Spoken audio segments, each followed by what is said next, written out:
Hey guys, welcome back to the channel. This is a story about what if Naruto disappears after the war in high school DxD. Before I start, please support for more amazing content and do consider subscribing to my channel and share this video with your friends. This is written by amaijin and link in description and support writer. Let's start the video. 25 years before start of civil war. The cry of a newly born child could be heard in the room as Vanillana Gremory held onto a little blue bundle that contained her newborn son. He had a tuft of red hair on his head and blue-green eyes as his father and elder brother, both of whom looked at him with love. He is a beautiful little boy. He will grow up to be strong. Lord Gremory said. Hopefully he can grow up in this relative peace that we have gained after the end of the Great War. Surzicha said with a sigh as he regarded his little baby brother. Yes, I hope so too, son. So what shall we name him? Lord Gremory said. Naruto. Naruto Gremory. I can just feel it. He will do great things. Vanillana said as she rubbed her cheek affectionately with her newborns. Time skip 5 years before Civil War. Naruto Gremory was in one of the open fields of the house training to master a new technique he had created. Beads of sweat poured down his shirtless torso as he kept going despite the exhaustion, having been at it for the past 5 hours. Narutan. Surzicha called out as he walked out of the castle to find his brother hard at work. Nai-san. What are you doing here? Naruto asked as he sat on the ground, materializing a bottle of water before pouring it over his head. You should take a break. You are going to work yourself to an early death at this rate. Surzicha said as he joined his brother on the ground. I know, it's just that I want to show everyone that just because I didn't inherit the power of destruction that I am not weak. Naruto said. Naruto was born with high magical power just like his brother. The odd thing though was that he did not inherit the power of destruction that his brother did. Rather, he had a unique set of eyes that he instinctively knew the name of. His unique eyes, crimson red like his hair and 3 tomo in a circular pattern, called the Sharingan, granted him predictive vision and the ability to copy anything he saw if his body was up to the task. Combined with the rigorous training he did, gave him the nickname the Untouchable. He could also cast powerful illusions with his eyes that could distract opponents. You know that it isn't true anymore. You are plenty strong, Naruto. In fact, you are stronger than me when I was your age. But it doesn't matter what others think. The most important thing is that you should be happy with what you have achieved. Surzicha said. Yeah. I guess you're right. But I still want to see if this technique works. So I'll go back to training then. Naruto said as he got up and went back to training. I won't distract you then. Dinner is in 2 hours. Make sure you shower before then. Mother won't be pleased if you are present in your current state. You remember what happened last time. Surzicha chided. Yeah. I think my ear is still sore from that. Naruto said as Surzicha gave him a wave before heading back into the castle. 3 years into civil war. Damn it. Naruto growled out continuously as his fist contacted the wall of Gremory Castle, blood oozing from his knuckles as cracks appeared in the wall. The now 28-year-old Naruto Gremory, dressed in his special combat attire which consisted of a long-sleeved black muscle shirt tucked into black combat slacks, combat boots with tape to secure the pants down. The sleeves were rolled so that they covered 3/4 of his arm. He wore fingerless gloves with a metal plate on the back. Over that he wore a black flak vest that had multiple pouches. Strapped to his back was his trusty katana and around his waist was a large multi-purpose pouch for supplies. He had matured well, his spiky hair striking an odd balance between looking messy and neat, with 2 chin-length bangs framing his face. The Civil War had officially started 3 years ago. The descendants of the original Satans and their followers wanted to resume the Great War while another group of devils were against it since it would lead the devils to ruin. Naruto was an anti-Satan faction fighter and had quickly gained fame in the group despite his young age. He was one of the aces of the group together with his brother Surzicha and his brother's good friend, Ajuka. He had mastered many different forms of magic with a particular specialty in fire and wind that rivaled the Phoenix House, water that rivaled the Citri, and unparalleled mastery in lightning magic. His unique technique, the lightning armor, made him one of, if not the fastest devils. In addition to boosting his speed and reaction time, the lightning armor also boosted his strength and durability to scary levels, making him a feared combatant in the field. Naruto, there you are. You can't keep blaming yourself. You tried your best. Surzicha said as he finally found his brother after the tragic battle that had just happened. It was my fault. If I had been faster, I could have saved him. I failed, brother. We promised each other that we would make sure we had each other's backs so that we could come home safely. But I failed to keep my promise. Naruto said as he started crying, a burning sensation in his eyes. You can't keep blaming yourself for Takio's death. He wouldn't want you to be like this. You did your best. Surzicha said, trying to comfort his brother. One of the anti-Satan faction camps had been attacked and many lives were lost, one of which was an extra devil named Takeo. Takeo was one of Naruto's best friends and was like a brother in all but blood, so the loss was painful. But if I was faster, he could have been saved. If I wasn't taking a break when the attack started, I could have been there to help them. Naruto said as blood started leaking from his eyes. And do what? Die valiantly with them? You may be strong, but even you cannot take on an entire battalion by yourself, brother. Now let me take a look at your eyes, they are bleeding. Surziches said, his initially angry tone softening when he saw his younger brother in pain. I'm fine. Naruto said as he opened his eyes, his normal 3 tomo pattern shifting into something like an atom with 3 ellipses stacked together. Where are you going? Surziches asked, concerned for his brother. To make myself able to kill a battalion so this does not happen again. Naruto said as he went off to train to prevent such a thing from happening again. 5 years into civil war. After that incident, Naruto had become much more powerful. The trauma from seeing his dead friend had somehow resulted in an evolution of his eyes into a stage called the Mangekyou Sharingan. He had the ability to use and control black flames that were hotter than any member of the House of Phoenix, and his flames burned continuously for 7 days and 7 nights, with no amount of water being able to put them out. He also gained the ability to manifest a giant ethereal warrior made of energy to fight. He had also delved into time-space magic, trying to come up with a way to make a battle-capable teleportation technique that would eclipse his current top speed using the lighting armor. Surziches, Ajuka, Serafal and their team were stuck between a rock and a hard place. They had been tipped off on a possible supply route used by the old Satan faction and had hoped to end the war faster by cutting off the old Satan faction supplies. But it had been a trap and now 2 whole battalions of the old Satan faction had them trapped with no possible point of escape. About half their team had already been killed off and the remainder were now hiding behind a cliff waiting for the inevitable end. It seems like this would be the end. It's been good serving with all of you. Ajuka said. It would seem so, old friend. Surziches replied. The feeling is mutual. Serafal stated. If we go down at least we go down with a bang. Surziches said before an object fell out of his pocket. It was a knife. Except this was no ordinary knife. First off, it had 3 prongs and a thick wooden handle that had some sort of runic array. Surziches remembered that it was something Naruto had given him for use in emergencies. What is this, brother? Surziches asked as he took a strange-looking knife from Naruto. That is a key piece for a new technique that I am working on. If I can get it to work as well as my theories, then I will finally be able to fulfill my promise of being capable of killing battalions. Naruto said with a hint of pride. How does it work? Surziches asked. I haven't really worked it out yet, but basically you just have to be thrown it down and I can be there in an instant. Naruto said. Might as well give it a shot. Surziches thought as he threw the knife into the ground, surprising both Serafal and Ajuka. Surziches, what was that?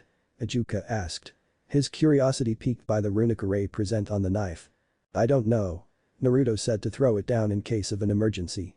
He said that was the key to his newest technique. Surziches said. Just as he finished that sentence there was a crimson flash and Naruto appeared next to them. What was that? And how did you get here so quickly? Serafal asked as she landed unceremoniously on her butt after jumping in the air from shock. No time to explain. I need you all to follow my instructions carefully. Naruto said as he emptied the contents of his pack, revealing more of the odd 3-pronged knives. Alright then, I'll trust you to handle this. Surziches said. When I give the signal, I need you to throw these around the battlefield. Accuracy does not matter. What we need is coverage. Naruto said as he distributed the knives out. Alright, we are set.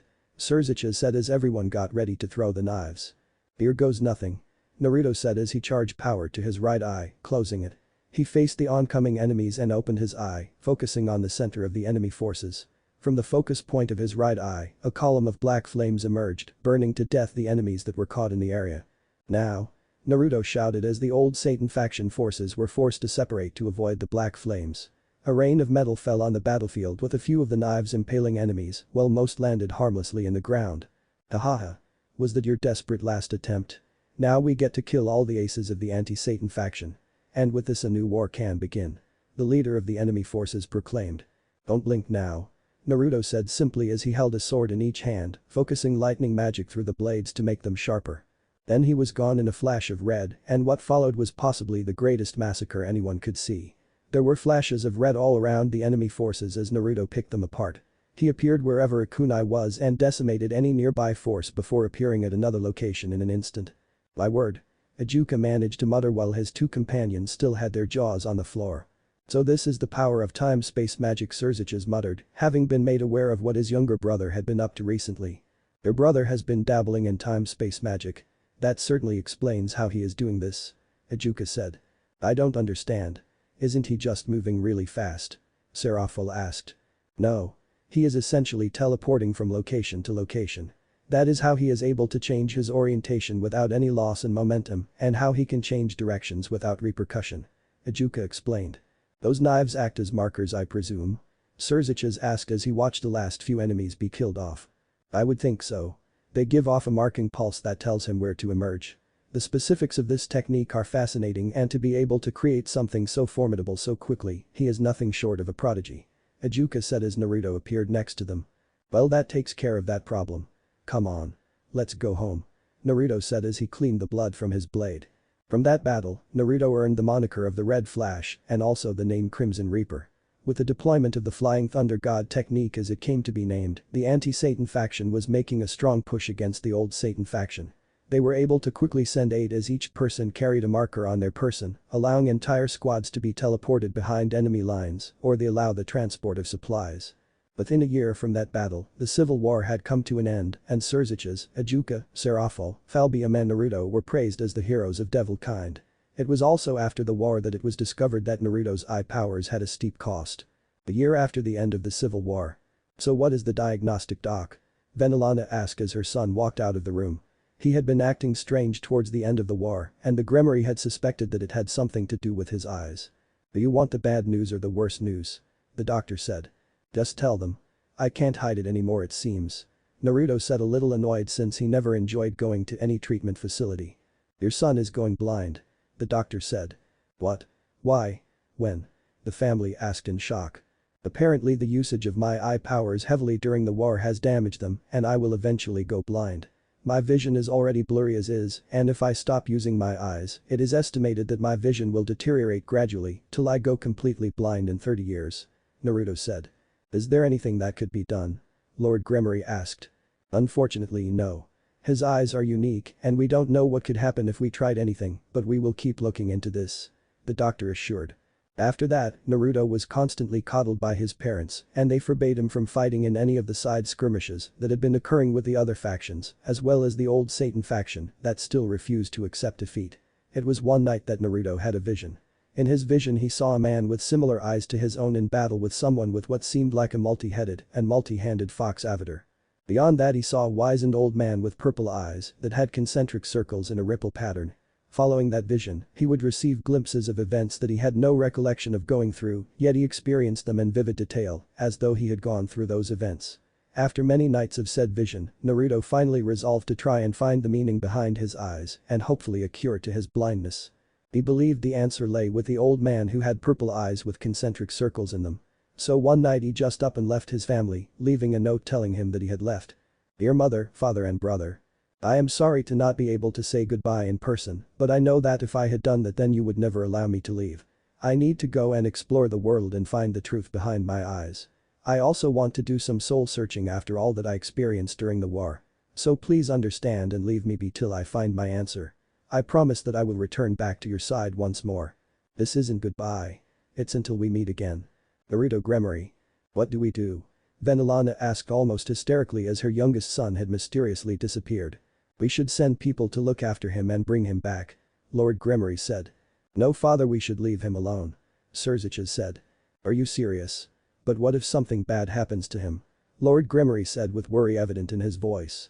He will be fine. We just need to have faith in him like we always do. Naruto is not one to do things without reason.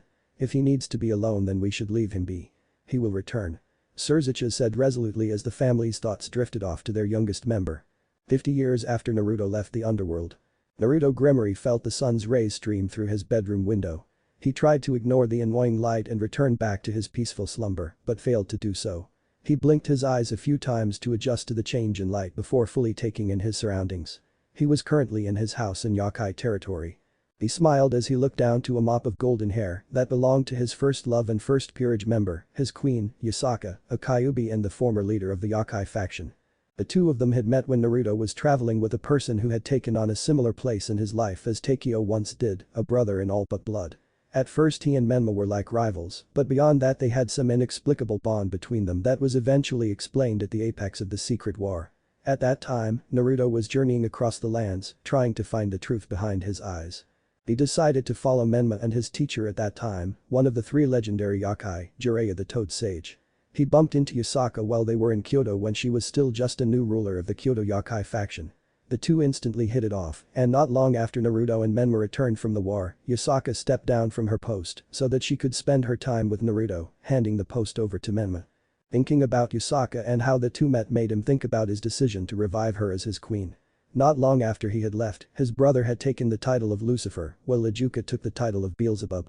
Ajuka had developed something called the Evil Pieces system in order to try and bolster the decline in devil population caused by the war by reviving other races as devils. He recalled having returned to the underworld for a short while to meet up with his parents and gain a set of evil pieces from himself just a month ago. It's been a while, Ajuka. A disembodied voice said as Ajuka was working in his private lab. Who's there? What is your intention of sneaking up on me? Ajuka spoke as he flared his aura. A whirling black vortex appeared in the room and a familiar person emerged from it. Now, there is no need for hostility. I am after all the younger brother of your best friend. Naruto said as he materialized fully in the room. Naruto. It's been quite a long time. Where have you been? Are you back for good now? Ajuka asked as he gave a hug to the person he saw as a younger brother. Unfortunately there are still things that I need to do. I was actually looking to get a set of evil pieces from you. Naruto said. Yes of course. Ajuka said as he retrieved a box from his shelf that had Naruto's name on it together with the Gremory family insignia. Thanks. I'm surprised you had one ready for me already. I presume that I just need to hand the piece to someone, then say the ritual words for it to work. Naruto said as he opened the box, the king piece melding with his body. Yes. Your set is special. It is one of the original sets that have fewer limits as compared to the newer sets that are issued. And it seems that most of your pieces have undergone some sort of change, not unlike a mutation piece, but different at the same time. Ajuka said as Naruto's pieces radiated with power. I see. That would make sense, since some greedy devils would probably get themselves killed trying to convert high-profile and strong people. Anyway I shall see you around Ajuka. Naruto said before he was consumed by a swirling black vortex and left the room.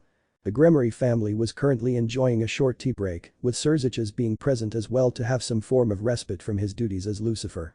They saw a black vortex appear in the room and were immediately on guard. Hello Ka-san, Tu-san, Nai-san. Naruto said as he appeared in the room. Naruto. You have returned. Lord Gremory said. My baby boy is back. Venelana said as tears of joy flowed from her violet orbs. It's good to see you again little brother. Surziches said as the family shared a hug. I'm sorry for just leaving like that. Unfortunately I am not here to stay. Naruto said seriously. But why not son? What about your condition? Lord Gremory asked. There are still things I need to do and do not worry. My eyesight has been fully restored. In fact my eyes are more powerful than ever before. Naruto said as his eyes changed from their regular blue-green into his Mangekyou form that now had a tri-bladed pinwheel in the overlapped ellipses. Then his eyes shifted once more as it turned completely purple with 4 concentric circles in a ripple pattern and 6 tomo, 3 on each of the 2 innermost rings. His family could feel the power practically radiating from his eyes. When will you be able to return to us for good? Venelana asked, sad that her son couldn't stay. I have some loose ends to tie up and I also need to gather my peerage. I should be able to return after that. I decided to drop by since I just received my evil pieces from Ajuka. Well then, this is till we meet again. Naruto said before he disappeared in a swirling vortex. Any for your thoughts dear? Yusaka asked as she snapped Naruto out of his musing, pressing her voluptuous body against him and tracing the many scars that now littered his body. It was nothing Yusaka-chan. Just thinking that's all. Naruto said trying to drop the subject. You had that look again that usually comes only on that day. Something is bothering you? Yusaka said, her expression telling him that she demanded an answer. It seems that I cannot hide anything from you my queen. Naruto said with a half-hearted chuckle. I wouldn't be a good queen if I couldn't understand my king well. Yusaka said. Home? Naruto replied. If you are so eager about getting home then why don't we get started on building that peerage of yours? Yusaka said as she got up into a sitting position, giving Naruto an eyeful of her cleavage since they both slept naked. I guess you are right. We should get started on that soon. Naruto said as he got up and the two went to shower together to prepare for their journey. Well this is goodbye for now I guess Menma. Naruto said as he gave a firm handshake and brotherly hug to the current leader of the yokai faction. Naruto was dressed in black pants and combat boots with a long-sleeved dark gray shirt together with a light blue formal vest. He had fingerless gloves and a pouch around his waist. Over that he had a black cloak and his katana was strapped to his side behind him by a string across his torso. His hair was drastically different now as it covered one eye and was less spiky than it was in the past. "I hope you will come visit again, brother. And take good care of Yusaka," Menma said. Menma was dressed in black pants and black combat boots. He had an orange shirt with black stripes at the cuffs and bottom, and over that he wore a white cape that had white flames on the bottom. His blonde hair was spiky like Naruto's was in the past, except without the chin-length bangs framing his face. "Thank you for your hospitality all this time, Menma-sama," Yusaka said with a polite bow as she wore her usual shrine maiden outfit but with a black cloak over top to help disguise her features and also mask her energy signature. "It was no problem at all, Yusaka. Have a safe trip," Menma said. Yusaka-chan. "I have found an interesting world to visit," Naruto said as he created a purple portal using a shadow clone of himself. They gave one last wave goodbye to Menma before disappearing through the portal for parts unknown. Freezing world. Naruto and Yusaka stood atop a skyscraper some distance away as human females who had undergone enhancement to become Pandora battled with an alien creature known as a Nova. He watched with a blank face as the Pandora tried and failed to deal any lasting damage to the new Nova class that appeared. What finally piqued Naruto's interest was a new arrival. She wore a different outfit than the other Pandora, consisting of a long flowing blue dress. What intrigued Naruto was how she was able to figure out how to deal lasting damage to the Nova. "It seems she has quite the skill set," Naruto mused. "Are you looking to recruit her, Naruto-kun?" Yusaka asked. "Yes. It would seem that these stigmata have their drawbacks. They can exert their own influence on the person since they act as external matter. Interesting. I wonder what will happen when I revive her. Yusaka-chan, I want you to dispose of that thing. I will cast an illusion on the people in the area," Naruto said as he looked up at the moon, his eyes morphing into the Rinnegan. "Hi, Naruto-kun. I await your signal," Yusaka said as she prepared her fox fire. "Tsukiyomi," Naruto muttered as he focused on the moon, using it to cast a wide-range illusion that would prevent anyone from noticing them. To most people, it would seem that Kazuha had taken out the Nova in a suicide attack that would claim her life, but there would be no body. Yusaka used this to jump in and destroy the Nova, using her foxfire to destroy the Nova's core. Kazuha was on the ground in pain as several blade-like appendages jutted out of her back. "Do you want to live?" Naruto asked as he approached Kazuha. "Who are you?" Kazuha responded. "Who I am is not important right now. But what is important is your decision. Do you want to live? I can save you if you want me to," Naruto said. "Please do. I cannot leave my little brother alone," Kazuha managed to say as her vision was blurry. "Such a pure soul, if the angels could bolster their numbers, you would have probably been selected to be one of them. Now then, you shall be reborn as my knight, rejoice with your new life," Naruto said as he converted Kazuha into his knight. He left the scene with her unconscious body to help heal any injuries that might still lingering while planning what else to do in this world. 6 years after Kazuha became a devil. Inside a room of a quaint little two-story house located not far from West Genetics Academy, moans and the lewd sound of flesh smacking against flesh could be heard as Naruto sought into Kazuha while making out with Yusaka. They were currently enjoying some alone time, and Yusaka already had her turn, the white cream leaking from between her legs, evidence of their earlier actions.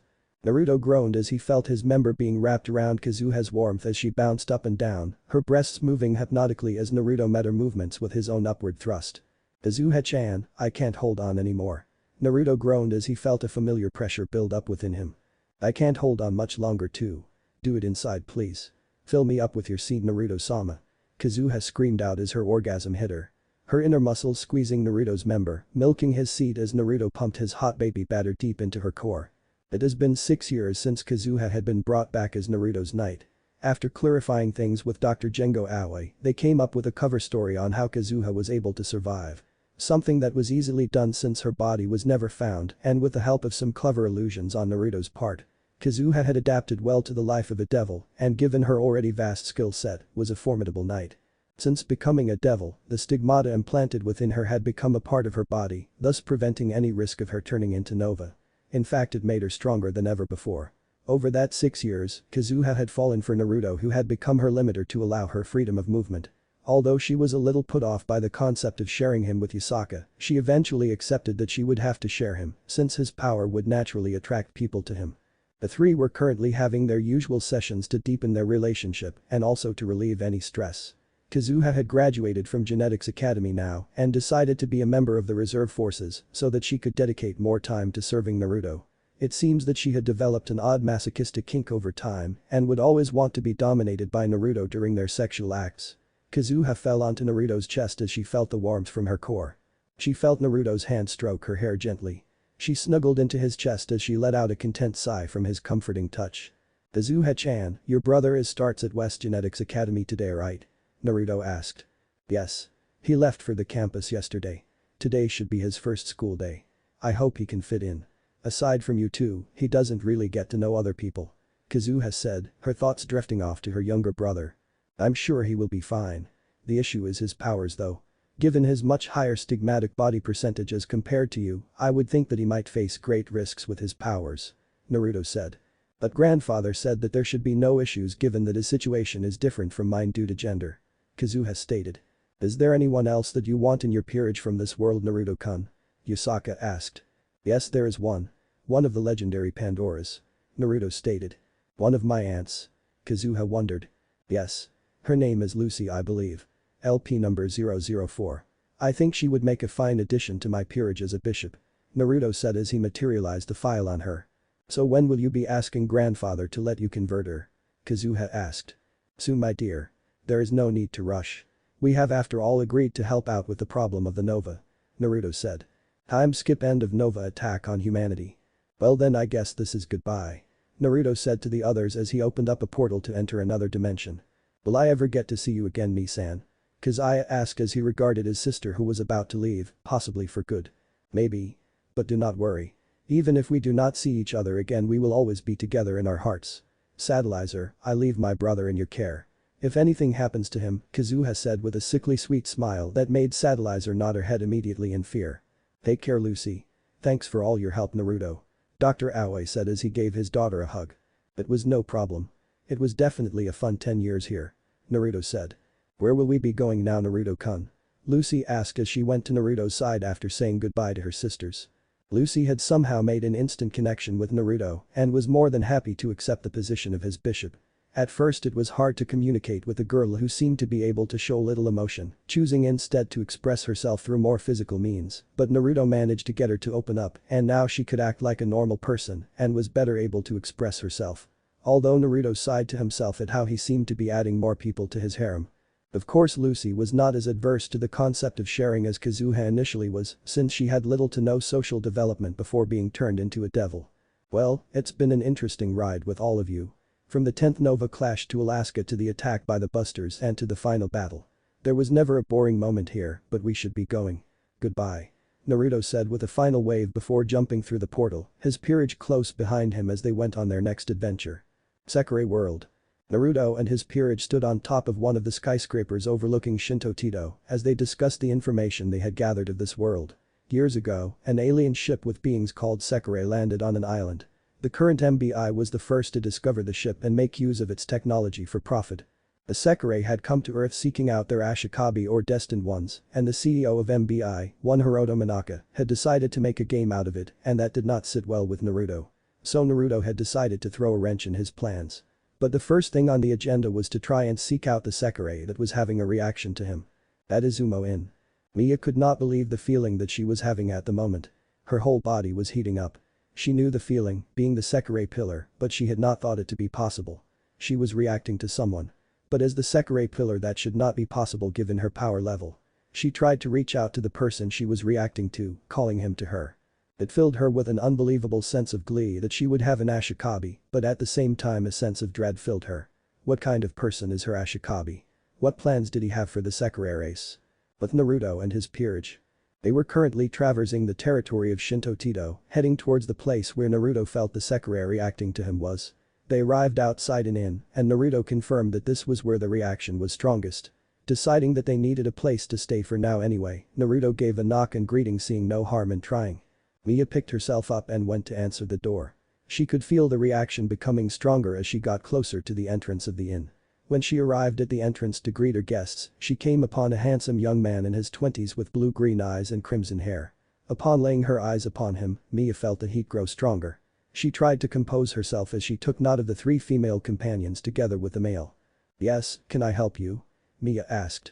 We were looking for a place to stay and saw the sign. Are any rooms still available? Naruto asked while walking nearer to the woman, confirming his suspicion that this was the Sekirei he was reacting to. Yes, it's still Isa, Mia said, asking for his name without actually asking the question. The name's Naruto. Naruto said with a warm smile. Mia was unable to control herself any longer and approached him, placing her hands on his cheeks, causing Naruto to raise an eyebrow before she crashed her lips to his. A massive burst of energy was released by both Naruto and Mia as their energies seemed to mingle and join together. Radiant purple wings of light emerged from Mia's back as their lips finally parted. Sekirei number 01, Mia. My blade shall cut down the enemies of my Ashikabi. I am yours forever, my destined one. Mia said as the energy died down. It seems like I was right. You were the one reacting to me. Although I am surprised to find out the Sekirei pillar is the one that reacted to me. Naruto mused. You knew. But how? Mia wondered. Simple. The bond is a two-way street, my dear. Now then, we can discuss more inside. Naruto said as Mia agreed and led them inside where he promptly put up privacy seals and began the long discussion and explanation. Okay, so let me get this straight, you are all devils with Naruto as your king or master. You came here from another dimension because you wanted to gather members for your peerage, and when you were searching for a suitable place you happened to discover a weak link to me, and that brought you here. Mia said as she summarized everything that she had learned thus far. That is basically it. So do you accept my offer of becoming my second knight? Naruto asked as he summoned his knight piece. Before I accept, what do you intend to do with regard to the Sekirei plan? Mia asked. Simple. I intend to end this. I know of the kill switch and fear not, I have the perfect plan to stop this. I promise you the Sekirei will be free to find their destined ones. Naruto replied. Then I accept your offer. I vow to protect you with everything that I have as your knight, my Ashikabi-sama. Mia said. Very well then. Mia, I order you return to this world as my knight. Rejoice with the new life that you have been granted. Naruto said as he finished converting Mia into a devil. So what happens now? Mia asked as she felt a lightness unlike anything before. She felt the bond with her Ashikabi become even stronger than what it was before. Now we plan to stop the Monaka and his stupid game. Naruto said with a sly grin. Time skip. 10 years after arrival to the world of Sekirei. Within a year after Mia's winging by Naruto and subsequent conversion into his knight, Naruto had successfully foiled Monaka's game. He had forced the game to speed up with the help of his peerage, such that Monaka was forced to reveal his true intentions before he used Mia's dormant link to all Sekirei as their pillar to free any of the Sekirei that were forcibly winged, adding an additional safety that would prevent any future forced winging. The Jinki had been destroyed, and any evidence of the Sekirei had been wiped out with the help of a worldwide illusion. Now the Sekirei were able to find their destined ones just as Naruto had promised Mia. Naruto had decided to travel the world here since it was so similar to his old one without the supernatural factions or alien threats. So the group traveled the world for 9 years and now it was finally time to leave after finding another world that interested them. Where are we going off to now, Naruto-kun? Yusaka asked as she leaned her head against his shoulder. As his harem was starting to grow with the addition of Mia, he had come up with an agreement that Yusaka would be the alpha in the harem, given how long they had known each other. And they had also come up with a sharing schedule. Well, there is another world that has caught my interest. Naruto said as he materialized a portal to another world. What is so special about this world, Naruto-sama? Lucy and Kazuha asked. Well, this world has yokai like our original world, but that is all they have. They do not have any supernatural factions, and rather than the Kyuubi being the top of the food chain, the Shinso vampires are at the top. One Shinso vampire in particular interests me greatly. Naruto said. I'm looking forward to exploring and learning about other worlds. Mia said. Well then, let's get going. Naruto said as he jumped through the portal together with his peerage. World of Rosario Vampire. This isn't going very well at all. Alucard and his forces have managed to separate us. What am I going to do now? Akasha Bloodriver thought to herself as she waited for the impending enemy forces. A purple portal appeared in front of her and out stepped a crimson-haired young man, followed by 4 women behind him. Why hello there, miss. Pleasure to make your acquaintance. Naruto said while grabbing Akasha's hand and planting a delicate kiss on her knuckles. Akasha felt heat rise up to her cheeks as she had to admit that the young man in front of her was definitely attractive. She pulled away and took a battle stance. Who are you and what is your business here, Akasha said. Relax. I mean you no harm. If you don't believe me, why don't you just drink my blood? You can learn information by drinking blood, can you not? Naruto said as he tilted his head to allow her to see his bare neck. Akasha subconsciously licked her lips as she found the thought of drinking blood enticing since it had been some time since her last drink. She begrudgingly accepted the offer, giving a tentative lick before sinking her teeth into the flesh. As the blood poured into her mouth, she found the taste addictive and the power of the man before her intoxicating. Her instincts demanded for her to take the man before her as a mate. But she fought it off, and after having her fill she regarded the man after sifting through the information she gained. "I guess I owe you an apology, but what are you doing here, devil?" Akasha asked, her poise still relatively guarded. "My name is Naruto Gremory, and I'm here to make you an offer to become a rook in my peerage. Even if you do refuse, I would still like to aid you in ending this war because I despise conflict and the loss it brings," Naruto said. "I will think about your offer, Naruto. I am Akasha Bloodriver," Akasha said. "Even if you refuse, Akasha, there will be no bad blood. I respect everyone's freedom of choice and would never force you to join me nor join me out of any misplaced sense of obligation," Naruto said. He introduced the other members of his peerage before they got to work dealing with the impending enemy forces. Time skip. With the help of Naruto and his peerage, the war with Alucard was quick to end and the Shinso was sealed away for good with a seal that was designed to sap away his strength to power the seal, thus creating a never-ending loop that would prevent his escape. Akasha had become addicted to the taste of Naruto's blood and Naruto was more than happy to oblige for a drink. After much thought, Akasha accepted the offer of becoming his rook and even went so far as to mark him as her mate, of course, recognizing that she would have to share him with the other women. Naruto had made it expressly clear that Yusaka was the alpha in the harem and Akasha didn't really mind so long as Naruto loved her and allowed her to drink his blood. It was now more than 30 years since Naruto and Yusaka had first left their world and Naruto felt that it was finally time to return back to their own world. He opened up a portal and leapt through it, his peerage following behind him. They appeared in a forest clearing that was some distance away from the base in Kyoto so as not to attract attention. "Naruto-kun," that magic circle Yusaka trailed off as a blue magic circle appeared and from it emerged a beautiful blue-haired woman with a voluptuous figure, wearing a white button shirt that had the top 3 buttons undone, showing a great deal of cleavage and a tight skirt that barely reached her knees. "Who is that Naruto-kun?" Miya asked. Her stance tense as she felt the power from the person that came through the portal.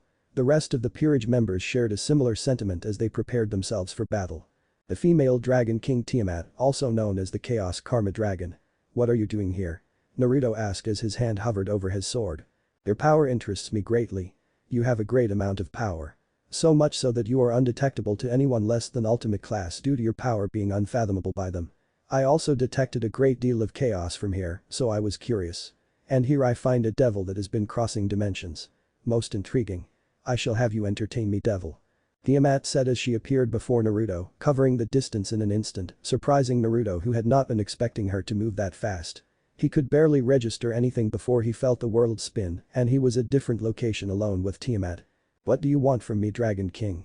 Naruto asked, taking a stance but nor bothering with his sword since he knew a regular blade would hardly be useful against a dragon.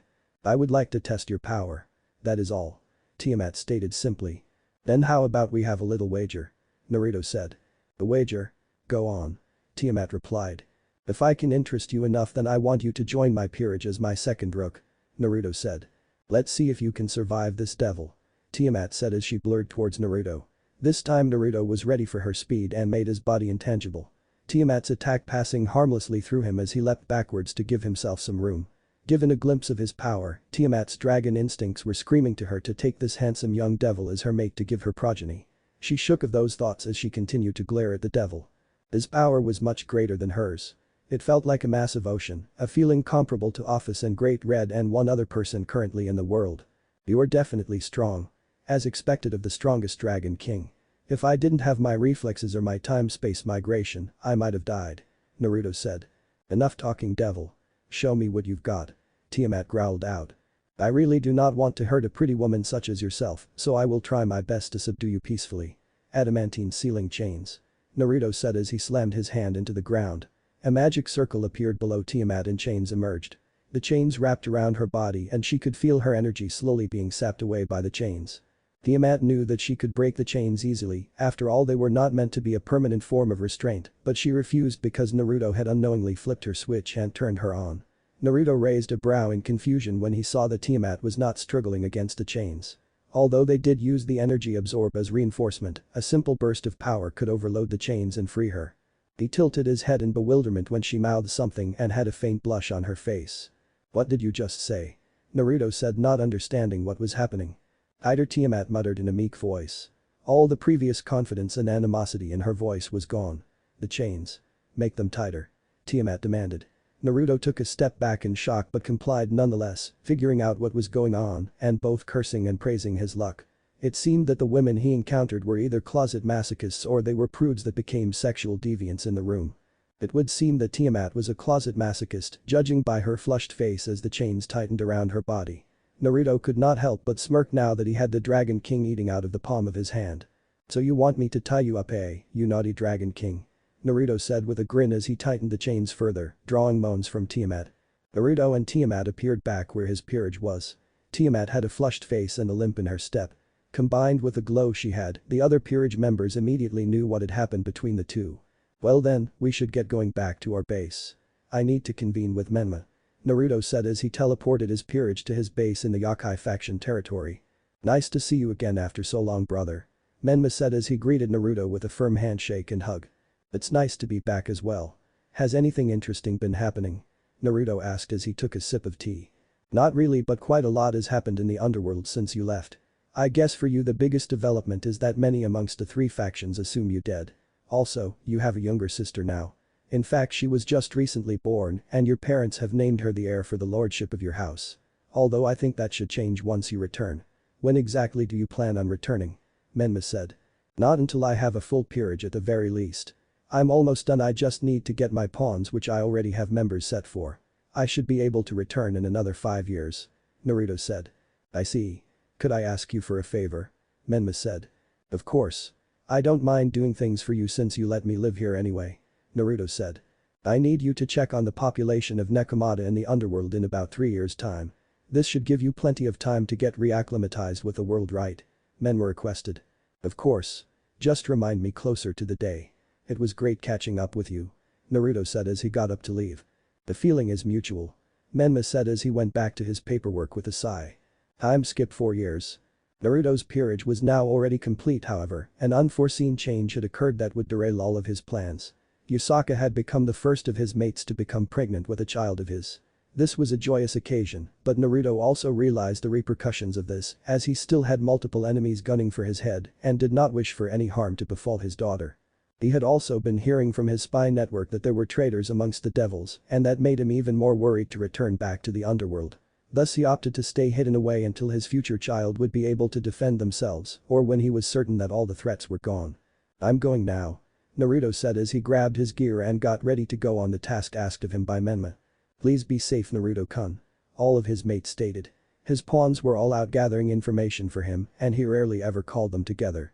His pawns were divided into independent two-man cells that had free reign of their lives but were required to complete any task he assigned according to parameters, thus they were rarely around. "I will. I have you all to return to after all," Naruto said as he kissed all of them goodbye. He placed a mask over his face that cast an illusion to hide his appearance and power from being recognized. The mask was orange with a spiral design with a single eye hole. He was wearing a black cloak with red clouds over a lighter variation of his old combat attire. He had an ominous feeling about this mission and so it helped to be prepared. He left in a black swirl for the underworld. When he arrived in the underworld, there seemed to be a large event going on.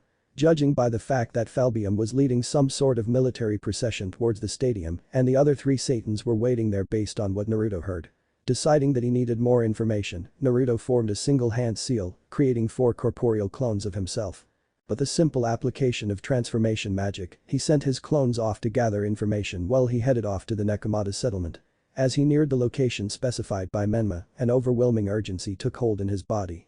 When he got there, he saw the Nekomata population surrounded by devils with clearly evil intentions. They were huddled together with the strong ones shielding the children and the elderly. Naruto jumped in between the group of Nekomata and devils, at the same time receiving the memories of the clones. He scared as he realized what was happening. One of the devilized Nekomatas had killed their master and as such the devils were trying to kill the rest of the Nekomata population out of spite or retribution. But after being informed of the name of the master, Naruto had an inkling as to what truly happened and he sighed at the blind fear exhibited by his race. "What do you think you are doing here? You are definitely a devil. Who are you?" The one Naruto assumed to be the leader of the group questioned with an authoritative tone. "Tobi is a good boy. Tobi is here because he was asked to help out his friend," Naruto said. "Whoever you are, please get out of the way. This is by order of the council. One of them has killed the heir of a household. This is their punishment." the leader said. Toby says you all are meanies who shouldn't be hurting people. You make them all sad. Toby doesn't like people who make others sad. Naruto said as he cast an illusion that made all the devils fall to the ground. He turned his attention to the Nekomata population. What do you want from us? The leader of the Nekomata village asked as he was afraid of someone capable of putting so many devils under an illusion. Relax. I am here by order of Menma-sama, Naruto said. Menma-sama? The village leader asked. Oh, that's right, you guys don't know about the change in Yakai leadership. Yusaka has stepped down, and now Menma Namikaze, the son of Minato Namikaze and Kushina Uzumaki, is in charge of the Yakai faction. I have already discussed the situation with him and he will provide you with sanctuary in Kyoto, Naruto said. But how would you take us all there? The village leader asked. Just link your hands together, Naruto said. They did as told and Naruto placed a hand on the village leader's shoulder, focusing on the marker Menma had thrown down, he ported all of them to Kyoto. Stopping to catch a breath after from the strain of having to spread his energy to so many people at once. Naruto headed off to the direction of the military procession, intent on stopping a wrongly accused person from suffering the consequences for defending their loved ones. He calmly dropped in front of the military procession, halting its advance. Halt. What is your business here? Falbium stated. His usual lazy demeanor gone as he could tell that the person in front of him was strong. Toby is here for a cookie, Naruto said as bounced on the balls of his feet. Answer us seriously, you cur. How dare you speak to one of the Satans like that? Move aside or be moved. One of the guards said. Naruto just tilted his head childishly. Very well then, we are forced to resort to physical means so that the trial of the criminal is not interrupted. Another guard said as he tried to push Naruto out of the way only to phase right through him. Big shiny man is funny. Has Toby been such a good boy that he gets to play with all of you? Naruto said as he moved towards the place where the prisoner was being held. Stop him. Falbium ordered. But none of the soldiers could actually touch Naruto. Naruto reached the carriage and freed Kuroka. Who are you? Kuroka asked. I am here to help you. Now then, Katsu. Naruto said as he slammed his palm on the ground while tightly holding on to Kuroka, who was blushing at the intimate contact. A large explosion could be seen from miles around. What was that? Ajuka asked as everyone took notice of the explosion. That was where Falbium was. Seraphil said.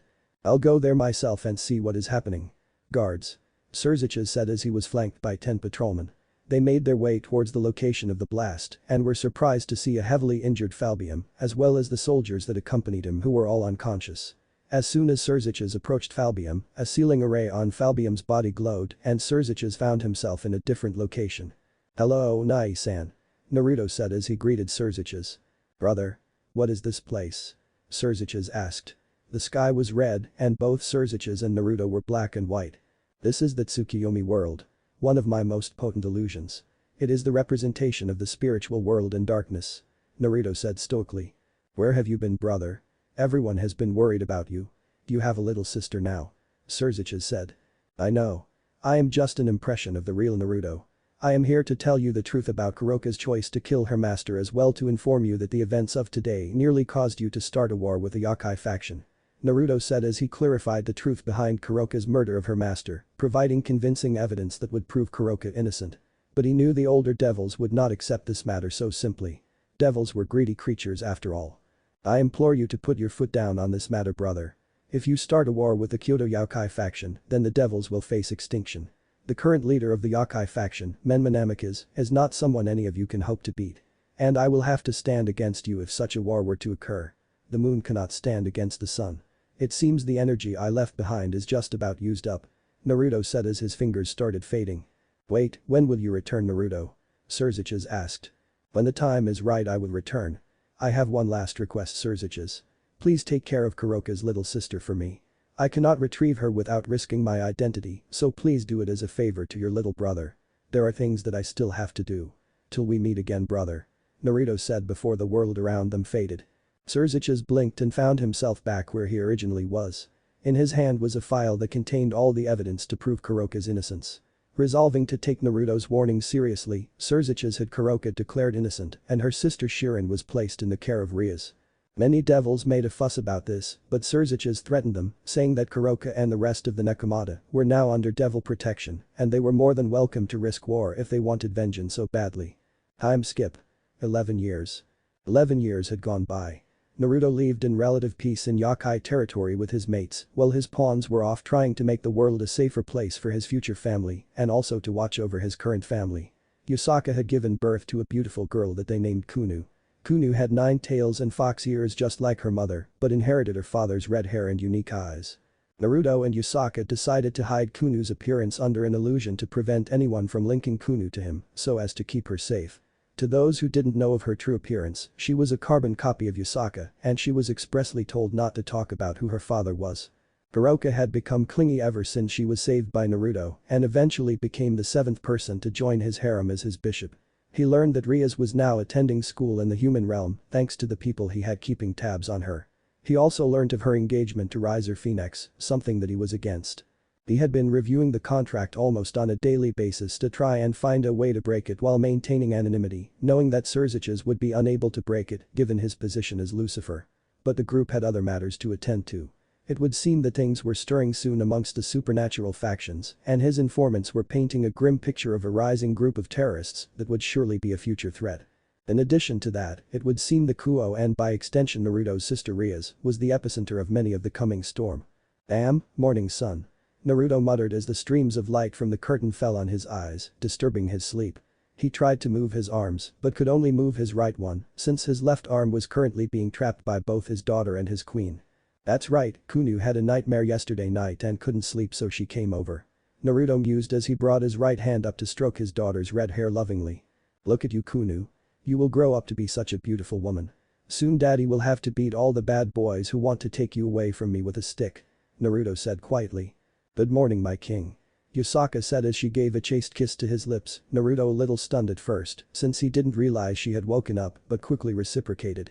Good morning to you too my beloved queen. Naruto said after they parted. Good morning Akasama. Otu-sama. Kunu greeted sleepily as she rubbed the sleep out of her eyes. Good morning my dear Kunu. Are you looking forward to spending the day with me and your Akasama? Naruto asked as he gently kissed her forehead. Kunu nodded her head vigorously, excited to spend the day with her father and mother. The past years of her life had been hard since she couldn't talk about her father outside at all and they couldn't show much form of attachment. It wasn't that Naruto didn't trust Menma and the yokai. It was just that being supernatural beings, the yokai knew who he was and word travels fast. He figured it would be best that no one figured out that Kunu was his daughter so to speak. But a few years ago, he had the genius idea of moving to Kuo since he heard that his little sister was coming here. This to him was the perfect opportunity to build his family in peace. The group were masquerading as humans and thanks to his runes, so long as they did not go above a certain level of power, they would be seen as human by anything supernatural or supernaturally aware. It not only allowed him to have some semblance of regular family life, but it also allowed him to watch over his little sister. Why don't we go and get ready together Kunu? We can leave your father to get his work settled so that there won't be any distractions later. I'll even let you sit in my lap while I brush your hair. Yusaka said. But I want Otu-sama to brush my hair. Kunu said with a cute pout. Sorry dear. I have some things I need to do. Tell you what, if you be a good girl for me and follow your mother, I'll buy you ice cream today. Naruto said. Ice cream? Okay then. Kunu said as she jumped off the bed excitedly and headed to the bath. You spoil her too much. No in fact you spoil all of us so much. Thank you for doing this for her. I know it would have been much easier for you if we stayed in Kyoto and you moved between here and Kyoto. Yusaka said as she snuggled into his chest. You should know that all of you are the most important things in my life now. Seeing all of you happy makes me happy. Besides it wasn't much trouble. Thanks to shadow clones and illusions everything was much simpler than I thought it would be. Anyway, best not keep our daughter waiting. I need to go check up with them before we leave. Naruto said as he got up out of bed and walked out the door. As he passed through the hallways, he got the memories of his clones that the rest of his mates spent the night with.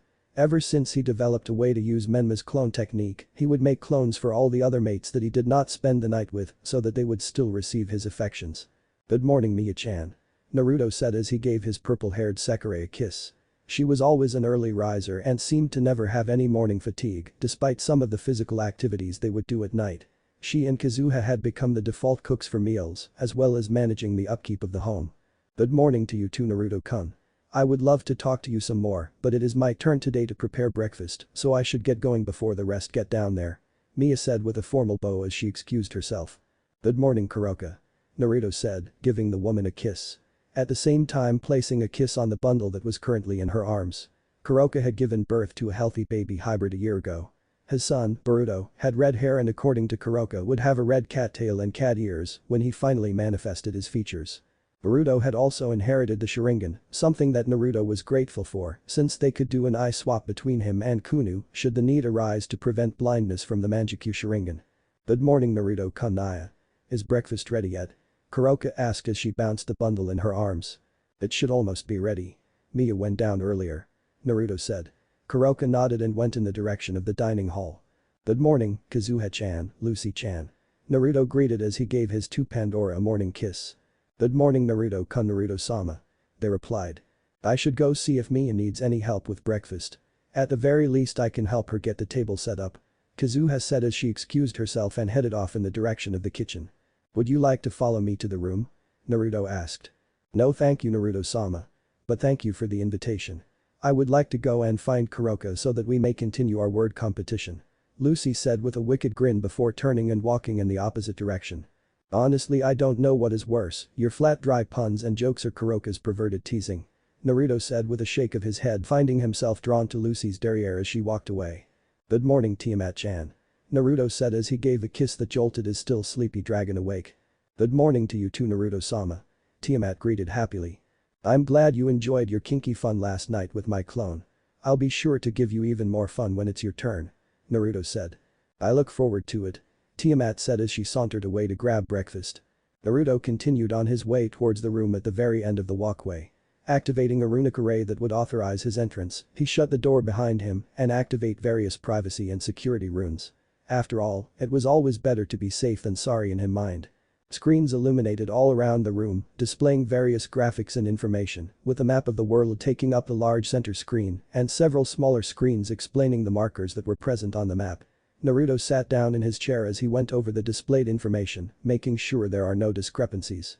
"Report in," Naruto said as he rested his head in his arm. "We have been unable to locate any of the unaccounted Longinus thus far," Itachi said as he and Kisame were in a mountainous area tracking down leads to any Longinus that was not known to belong to any of the factions. "There seems to have been no movement from any of the old Satan faction. They seem to have gone quiet. Too quiet if you ask me," Kakashi said, throwing his 2 cents in.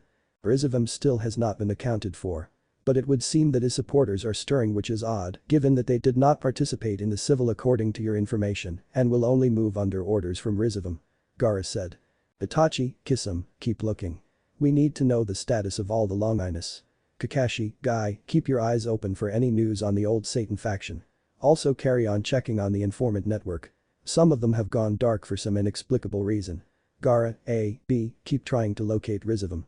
He is a dangerous threat and the fact that his forces are moving at all shows that something has piqued his interest," Naruto ordered his pawns. "Will do Naruto-sama." They all responded before cutting off communications. Naruto sighed as he looked up at the world map deep in thought. Looking over the information on said map for probably the 100th time. "It's been a year since we moved from Kyoto. Thus far no one has discovered us yet which I am thankful for. It's not that I don't want to return to the underworld or that I lack the power to protect my family. In an outright fight only Menma, Great Red and Office would be a problem for me. The main issue here are those working in the shadows. There are definitely traitors in the 3 factions. Add to that this cow's brigade stirring trouble. I just want Kunu, Boruto and my future children to be able to grow up safely and not have to be constantly monitored. They're kids. At least for now Kunu can grow up with some freedom, at least till I have to go back to the underworld. Hopefully this mess is resolved before Boruto is old enough to remember anything. The last thing I want is for any of my children to grow up during a time of war," Naruto said to himself. He shook his head from any depressing thoughts and went to get himself decent for breakfast. The Peerager family as Naruto liked to call it enjoyed a wonderful oriental breakfast that Mia had prepared with the help of Kazuha. Naruto was seated at the head of the table with Yusaka to his immediate right, Kunu to his left and the rest of his pieces facing each other in order of bishop, rook and knight. Boruto was being cradled and fed by Kuroka with some help from Akasha. It still amazed Naruto how he could keep this many powerful women satisfied and able to live together, but he attributed it to the use of shadow clones and also his devil stamina. Once breakfast was done, Naruto left behind a few clones to keep the rest of his mates company and also run the convenience store while he spent the day out with Yusaka and Kunu. "Well, I'll see you ladies later. When my student turns up, bring him to the training room. One of my clones should be there to take care of him," Naruto said. "Could I have a drink before you leave Naruto-kun?" Akasha asked shyly. "Of course dear." Naruto said, leaning his head off to the side to give her access to his neck. Once he was done he turned his attention to Tiamat. I still don't understand why you elected to train the kid that has the boosted gear. He is a worthless human. He doesn't have any talent for anything. No talent for fighting, no talent for magic, heck the only he could do was be a pervert before you started training him. Tiamat said. Look Tiamat-chan. I get your animosity towards Drake, but can you imagine the power of the boosted gear in the hands of a pervert? What kind of horrors would be unleashed upon the world if we let someone whose brain is dangling between his legs run amok with a tool that has the potential to kill gods? Besides, look at Guy.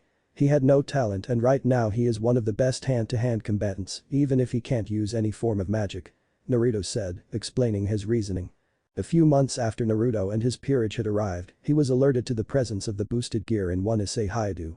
The boosted gear was still dormant and if not for Naruto having his Rinnegan active, he wouldn't have noticed it at all. Even then the traces of the draconic sacred gear was faint at best. Naruto had decided to train the pervert and help him unlock his sacred gear. The main reason was that he shuddered at the thought of something with limitless potential in the hands of someone with balls for brain. Another reason was that the kid reminded him of Jiraiya. The third reason was that he was trying to steer the kid to becoming one of Ria's pieces as selfish as that is. The boosted gear in the hands of a well-trained person would make for an excellent guardian to his little sister's peerage. Naruto had started Issei off on physical training, basing Issei's regime on his and Guy's personal training regime, but severely trimmed down since his regime was meant for devils and Guy's was not suitable for anyone else except Guy. Naruto had to admit that kid may have been a pervert, but he was definitely a driven learner and a hard worker. The kid even managed to awaken the base form of the boosted gear in the first month of training and was able to advance it into the usual gauntlet form. Then in 2 months following that, he had advanced it into its second liberation form, earning a new ability called Gift that allowed him to transfer his powers to others. Naruto was trying to figure out a way to get the kid to enter balance breaker form so that Issei could start getting acclimatized to using the scale mail, but according to Drake, Issei lacked that final push factor to get him to enter balance breaker. On the plus side, all that training actually helped to curb Issei's perverted tendencies, and Issei was happy to see that his reduced perverseness had made him more popular in school. I guess you are right there. And the kid's improvement is nothing to scoff at. Tiamat said with a huff. Well, we're off. Naruto said as he placed Kunu onto his shoulders earning a giggle from the girl while Yusaka looped one arm around his, her other one carrying a picnic basket. Please be safe Naruto-kun, Yusaka. The peerage members said as they waved goodbye to their king and queen. So what would you like to do today Kunu? Naruto asked his daughter who was enjoying the view from her spot on his shoulders, nuzzling her cheek against the top of the head. I want to go to the park and play. Kunu said excitedly. Then to the park it is. Naruto said while striking a mock heroic pose. To the park. Kunu cheered, attempting to mimic her father. The family took a nice slow stroll to the park, enjoying the fact that for the moment there was nothing else in the world except the two of them. Once they reached the park, Naruto played with Kunu at the swings and slide while Yusaka went off to find a spot to set up their little picnic. Yusaka sat down the picnic mat and set the basket off to the side since it was still a little early to eat anything just yet. She observed Kunu having the time of her life with her father and was thankful for having met and fallen in love with Naruto. She smiled serenely as she heard Kunu laugh when pushed by Naruto on the swings. Naruto was just content to make sure his daughter was having fun. He noticed Kunu stealing glances at a group of children. Why don't you go try and make friends and play with those kids Kunu? Naruto said as he gestured to the group of kids that had attracted Kunu's attention. Are you sure it's alright Toussan? Kunu asked. She never really interacted with anyone her own age, so she was a little shy. Go ahead Kunu. Don't worry, me and your mother will be right there watching you. So go on and play with them. Naruto said as he gave a light push. Kunu took a few tentative steps before gaining the confidence to approach the group of children.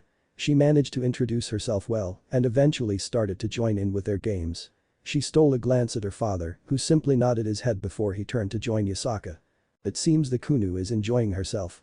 Naruto commented as he sat down on the mat, leaning his back against the tree before pulling Yusaka onto his lap.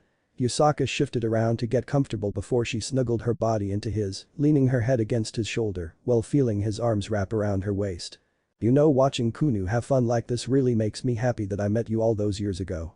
I'm grateful. You not only taught me a lot about the world, but you also gave me love and a beautiful daughter. Yusaka said as she snuggled deeper into Naruto, enjoying his familiar warmth. Yes, I remember meeting you when you were a spirited young vixen who was still trying to make a name for herself as a princess of the Yokai faction. You were so uptight back then. I remember the first time I met you. Jiraiya was caught peeking at the bathhouses where you happened to be. Oh boy, what a mess it was. Menma and I had to do so much damage control to get his ass out of that fire. Naruto said with a melancholic smile. I'm sorry I brought up some sad memories. Yusaka said, recalling that Jiraiya was a sad subject for both Naruto and Menma. It's alright. He was like that perverted grandfather or uncle you liked a lot but always didn't want to tell people about. But that isn't the point, as sad as what happened is, I am grateful because thanks to him, I got to meet you. Naruto said as he placed a soft kiss on Yusaka's cheek. I'm thankful too, you know. Sigh, it seems that verbal tick is still there. At least Kunu doesn't seem to do it as often. Yusaka said. Probably because she isn't as hot-headed as you when you were her age. Naruto retorted playfully. True, she probably inherited her father's genius and calm personality.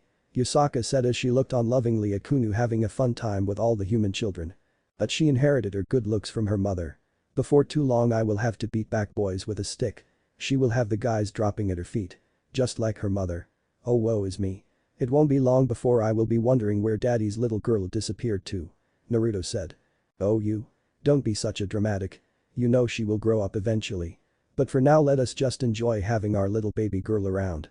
Yusaka said as she playfully slapped Naruto's chest before looking back at Kunu having fun. I will have to return to the underworld eventually, Naruto stated, leaving that statement in the air. I know. You wanted to return when your peerage was first completed, but then you decided not to since I got pregnant with Kunu. Then when Kuroka had Boruto you were even more against the idea of returning to the underworld. And now with Kazuha pregnant as well, I wonder when exactly you plan to return to the underworld. Yusaka said. Ideally I would not want to return now. At least like this all of my children get to grow up in peace without any responsibilities or expectations hanging over their heads. I want them to have a good childhood. If we go back to the underworld then they will undoubtedly live in my shadow and with the responsibilities of being part of the Gremory family. I don't want that. I want them to grow up and make their own choices without any voices telling them what to do. I don't want them to grow up like I did, constantly being compared to my brother. Naruto said, expressing all his worries to his queen. I know. You only want what's best for them. But you can't keep running away from this forever. Besides, even if there are dangers lurking within the underworld, we are all more than strong enough to protect them. And honestly, I think that it would be better to introduce them to that life sooner rather than later. Yusaka said while stroking his cheek lovingly, Naruto leaning into her hand and closing his eyes. Above that is how the society will perceive them. Many of the devils are idiots who believe that they need to keep the blood of upper-class devils pure. I don't want any of my children to be affected by that. Honestly, the idiocy of some members of the devil race makes me wonder why we haven't gone extinct. They keep promoting the idea of breeding and blood when all the abilities are tools. Tools that can doom someone if they become crutches. Naruto said bitterly, the engagement between Rias and Rise coming to mind. He had a feeling that they wanted to create an offspring with both the power of destruction and the phoenix regeneration, thinking that the child would be invincible. My parents might not be as discriminatory as others, since we Gremory are particularly affectionate, heck my mother will probably be gushing at the thought of having grandkids to spoil, but the other devils definitely won't like the fact that I have offspring that are not pure in their eyes. I guess the only thing that offsets this is that if my kids inherit powers from both parents, then they would be strong no doubt. And I hope that the concept that power is everything in the underworld applies. If so then we won't have as much of a problem. Naruto said. Hey, enough of that depressing train of thought now. We are here to enjoy ourselves. Yusaka said while playfully biting Naruto's ear causing him to groan. Oh my, is my vixen feeling a little playful today? Naruto said with a smirk as he flipped Yusaka around such that she was now snuggling into him and seated between his legs. Oh my, does my king wish to do indecent things with me? Can he not keep his beastly urges in check? Yusaka said playfully as she ground her pert rear against Naruto's crotch, making him muffle a groan and mock glare at her. Are you sure it's not the opposite? Is my vixen unable to control herself around me now? Naruto said as he suckled on a particularly sensitive spot on her neck, forcing Yusaka to bite her lip to stifle a moan. Naruto placed a kiss on her cheek before speaking once more. As much as I enjoy this, we can have our own private fun later. It's time for us to enjoy the food. Kunu. Naruto said as he called out to his daughter. Kunu ran up to her parents as they untangled themselves from each other. It's time to eat, dear. I'm sure you've had a little of fun, but you need some rest. Yusaka said. Hi, Akasama. Kunu said as she sat down on the mat, taking her favorite spot on her father's lap. Naruto pat her head lightly as Kunu proceeded to dig into the food that they brought with them. The family enjoyed the meal mostly in silence, as Yusaka and Naruto would take turns feeding each other, while Kunu was just comfortable being doted on by her mother and father. Well Kunu, say goodbye to your friends, it's time to go. Naruto said as he helped Yusaka pack up the things. Kunu looked a little sad that it was time to leave already. Don't be so sad, Kunu. Your father still needs to fulfill his promise of getting you ice cream, remember? Yusaka said. At this, Kunu's eyes seemed to sparkle. She dragged her father with strength that shouldn't be possible for an 11-year-old and brought him to the ice cream stand where she ordered a triple scoop of mixed flavors. She happily slurped her ice cream, tuning out everything else, while Naruto and Yusaka shared a simple single scoop of vanilla. Naruto's eyes narrowed when he felt a familiar energy. Did you feel that? Naruto asked quietly while subconsciously pulling Kunu closer to him. Yes. What are fallen angels doing in an area run by devils? Yusaka wondered. I don't know, but I guess we will find out soon enough, Naruto said. The three of them headed home and Kunu decided to take a nap. Naruto went to check on the Issei who was currently undergoing physical conditioning. Issei? Naruto called out as his clone that was watching over the boy dispelled. Yes, sensei? Issei asked. I need you to be a little bit more careful around here now. It seems there are fallen angels in the area, Naruto said. Naruto had thought Issei all about the supernatural factions but had yet to broach the subject on who and what he was. Deciding that now was a good time since Naruto had received word that Ria's engagement was being moved up, Naruto took a deep breath as he prepared to explain everything to his student. Issei, I haven't been fully honest with you, Naruto said seriously. What do you mean, sensei? Issei asked. My full name is Naruto Gremory and I am a devil from the house of Gremory, Naruto said.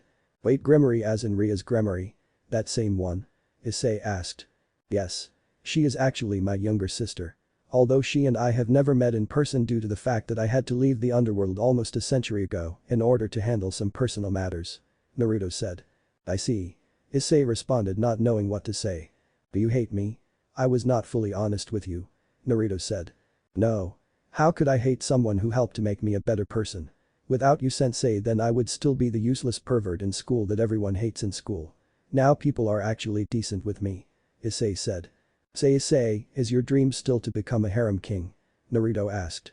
Well, it is to a certain degree, but more importantly is that I want the power to protect those I care about and build a family. If I just so happen to build a harem, then so be it. Learning under you has really helped open up my eyes, Issei responded seriously. If I told that helping me fulfill a favor would help you achieve your dream, would you do it? Even if it meant giving up being fully human? Naruto asked. Well, it depends on what you want me to do, but if it does help me get stronger to protect those I care about, then I don't see why not. Besides, you told me that I'm not exactly human anymore because of Drake, right? Issei responded. Yes, that is true, you are partially draconic already. You remember what I told you about devils having evil pieces and angels having brave saints, right? Naruto said. Yeah. I can sort of see where this is going. You want me to become a devil, right? Issei said. Yes. But not for me. I would like you to become a devil in Ria's peerage. I want you to watch over my little sister. Call it insurance. It would allow me to sleep much more soundly at night, knowing that the Red Dragon Emperor that I trained was able to assist my little sister in whatever matters may arise and help to protect her. I understand if you don't want to, Naruto said. No, it's fine, sensei. All my life I've been a useless pervert. But thanks to you, everyone sees potential in me. If this helps me repay you for all that you have done, then I will gladly do it, Issei said. Thanks, Issei, Naruto said with a smile. So how do I go about becoming part of Ria-senpai's peerage? Issei asked. I have reason to believe that the fallen angels are aware that you have a sacred gear and a strong one at that, since they were always the best at going after sacred gears out of the three factions, thanks to Azazel's expertise. With the fallen angels onto you, you could either wait for them to come to you and in the process, drawing the attention of Rias who happens to be in charge of this territory, or during school, you let out a pulse of your power to attract her attention. The choice is entirely up to you, Naruto said. I guess I'll just flare my power and talk to her. It's a lot better than waiting for the fallen angel to come and risk anything bad happening, Issei said. Glad to see that you aren't taking any unnecessary risks. Now get back to training. You still have another hour before you are done for the day. Work on your other skills besides physical training, Naruto said as he turned to leave the training ground. Hi, sensei, Issei said as he got to work practicing his kenjutsu. And Issei, please don't tell Rias that I trained you or that I sent you. For now, I want to remain anonymous to the world at large, Naruto said, turning back to look at his student who simply nodded in response. When he got out of the training grounds, he saw Yusaka waiting for him with a seductive smirk on her face. Naruto just raised an eyebrow at this before he was pulled in for a heated kiss. You said we would continue this when we got back home. Well, we are home now, so let's have a little fun, shall we? Yusaka said. Of course my dear queen. Naruto said as he flashed them to their bedroom. A few hours later, the king and queen had finished their little rut and Yusaka was blissfully resting in the bed. Naruto sat at the edge of the bed and stroked her cheek delicately, Yusaka unconsciously leaning into the touch. Naruto kissed her forehead before heading out of the room and going to his command room. He grabbed his mask and his black cloak with red clouds and put it on before disappearing in a black vortex. He appeared on a tree overlooking the abandoned church where he had detected the fallen angels. He narrowed his single visible eye when he counted 4 fallen angels, although they were all weak with only a single pair of wings. So there are indeed fallen here. But what are they doing? Azazel is one of the last few people I would expect who would do this, since it could well lead to a war. Naruto said to himself. He listened into the conversation of the fallen, getting their names and stowing that information away for further research. Eventually he got bored of their useless bickering and decided to go back and do research on them. He returned back to his command room, activating the terminal and entering the names of the fallen. The other 3 have nothing really worth noting. But it seems that this 4th one, Rainer, is unusually devoted to Azazel and would go to great lengths to please him or at least do things that she thinks will please him. Naruto mused. He decided to get in touch with his contact to learn what could have drawn the fallen angels here. Interesting, so they managed to track the boosted gear here. Azazel asked them to ignore it for now, but Rainer probably decided that acting upon the information would please him. She either intends to convert Issei to their side, kill him or try to take his sacred gear. She also requested for an excommunicated nun to be sent here. And the nun has some weird healing power, probably a sacred gear. Maybe twilight healing.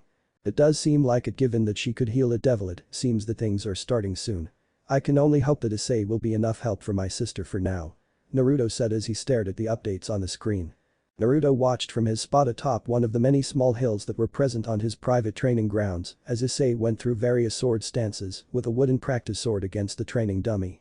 Deciding that it was time to step up his students' training a little bit, Naruto summoned a clone and sent it to surprise Issei. Sensing the danger, Issei sidestepped the clone's attack before swinging his wooden blade in a wide arc to try and hit the clone's head. The clone ducked under the strike and attempted a straight thrust to try and jab Issei with its own wooden blade, but Issei deftly avoided the strike by bending backwards. He went for a leg sweep to try and get the clone, but the clone jumped up and tried for another overhead strike, which Issei was able to parry. Issei pushed back on the strike before going in for a diagonal slash, only to have it countered by the clone. He spun the sword in his hand fluidly, his sword arcing around the clone in a flurry of movement in its attempt to try and overwhelm the clone's defenses, but of course it was Naruto's original move, so the clone simply countered with his own variation, before slipping within his guard and giving Issei a swift hit to the side. Stop. Naruto said as both the clone and Issei stopped. The clone dispelling as he approached Issei. Good job Issei. Your sword skills are certainly improving. That will be all today. You should rest. I trust that you have garnered my sister's attention. Naruto asked as Issei deposited his sword into a pocket dimension. Yes I have.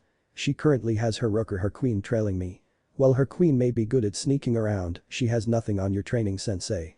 Also I have made sure to suppress my energy such that it feels like I have an inactivate sacred gear, making sure to let Drake's influence through so they know that it could be the boosted gear. Issei said. But Issei. You're doing very well. This is after all up to you how you want to do this. Anyway, I will see you at the end of the week Issei. You know the way out. Naruto said before flashing away. I see my beautiful knight is getting ready for her night out. Naruto said as he appeared behind a nude Kazuha in her room. He pulled her body to his, wrapping his arms around her waist, the developing baby bump being felt by his calloused fingers. I want my time with my king to be very special after all. Kazuha replied as she placed her hands over his. Just imagine, in another 5 months you will become a mother and we will be welcoming a new member to our growing family. Naruto said as he kissed her cheek. I look forward to the day when I get to hold our child my beloved king. Have you thought of any names? Kazuha asked. Well I have thought of one if it is a girl. Himawari. If it is a boy well I haven't thought of a good name for a boy yet. Naruto replied as he suckled on the sensitive flash of her neck, earning a moan from his black-haired knight. Anyway would you like to join me in the bath before we go for our dinner? Kazuha asked. Of course. I would never reject the chance to spend time with one of my beloveds. Naruto said as he carried Kazuha in his arms towards the bath. He filled the tub up with water using his magic and got inside the spacious tub Kazuha set between his legs. He gently lathered soap all over her body, his touch lingering over her more sensitive areas for just a little longer to tease her. After he washed her body of all the soap and gave her hair a gentle wash, they changed positions so that Kazuha could wash Naruto, making sure to return the favor for his earlier teasing. Once the two of them were done fooling around and got clean, Naruto took a seat in front of the dresser, using a hairbrush to brush Kazuha's luxurious hair before setting it in her usual ponytail with her usual orange ribbon. She got dressed in a beautiful orange dress that showed off her figure and gave a hint of her developing baby bump, while Naruto put on a simple red t-shirt and slacks with a blazer over top. "Shall we, my dear?" Naruto asked as he offered a hand to her. "Of course. We don't want to lose our reservation now, do we?" Kazuha said as she accepted the offered hand and the pair left for their dinner. They arrived at their chosen destination, a quaint little French restaurant that had quickly become a favorite for Kazuha, given how often she would ask him to bring her here. They were led to their usual spot in a secluded corner of the restaurant, and Naruto helped Kazuha get seated before he took his own seat opposite to her. They browsed through the menu and ordered their dinner for the night together with some wine to accompany it before being left in silence. "It's hard to imagine that I've been with you for more than 30 years now. I still remember that day when you saved me, Kazuha said as she leaned into Naruto's hand that was tenderly stroking her cheek. "At that time all I could think about was keeping my promise to Kazuya because he was the only real family I had. I remember that sadness at not being able to see him again, not able to comfort him when he got sad and not being able to see him grow up. But you changed that for me. You gave me a new life. I always wonder what would happen had you not come to save me. What would the afterlife have been like? I always tell you to stop thinking about what ifs and focus on the here and now. You have family now. We all love you. I love you dearly, Kazuha. I think it was fate that called me to your world. At first I went there out of interest, but then I met you, you could say I fell head over heels with you. How you didn't care about others and was brutally honest to everyone you met. I admired your determination to break away from your grandfather despite the hard life that came with it. I couldn't let a beautiful soul like yours be extinguished so easily, now could I?" Naruto said with a smile before giving a light peck on her lips, breaking away to allow the waiter to place their food and drink on the table. "Whenever I look back I am eternally grateful for the life you gave me. At first I was afraid, about being a devil," Kazuha admitted. "Ah yes, I remember when you first discovered you were now a devil. You panicked and refused to talk to anyone for a day. It was thanks to Yusaka that you finally allowed me to talk to you. Then after that you adjusted pretty well, you were a quick learner, managing to pick up all the basic magic spells in a few days," Naruto said with a chuckle. "It was thanks to you and Yusaka that I was able to adapt and I learned quickly because I had a great teacher. Thanks to you I got to live a new life and see my most precious person once more. It was thanks to you that I had more precious people in my life, and now thanks to you, I get to experience bringing new life to this world," Kazuha said with tears of joy.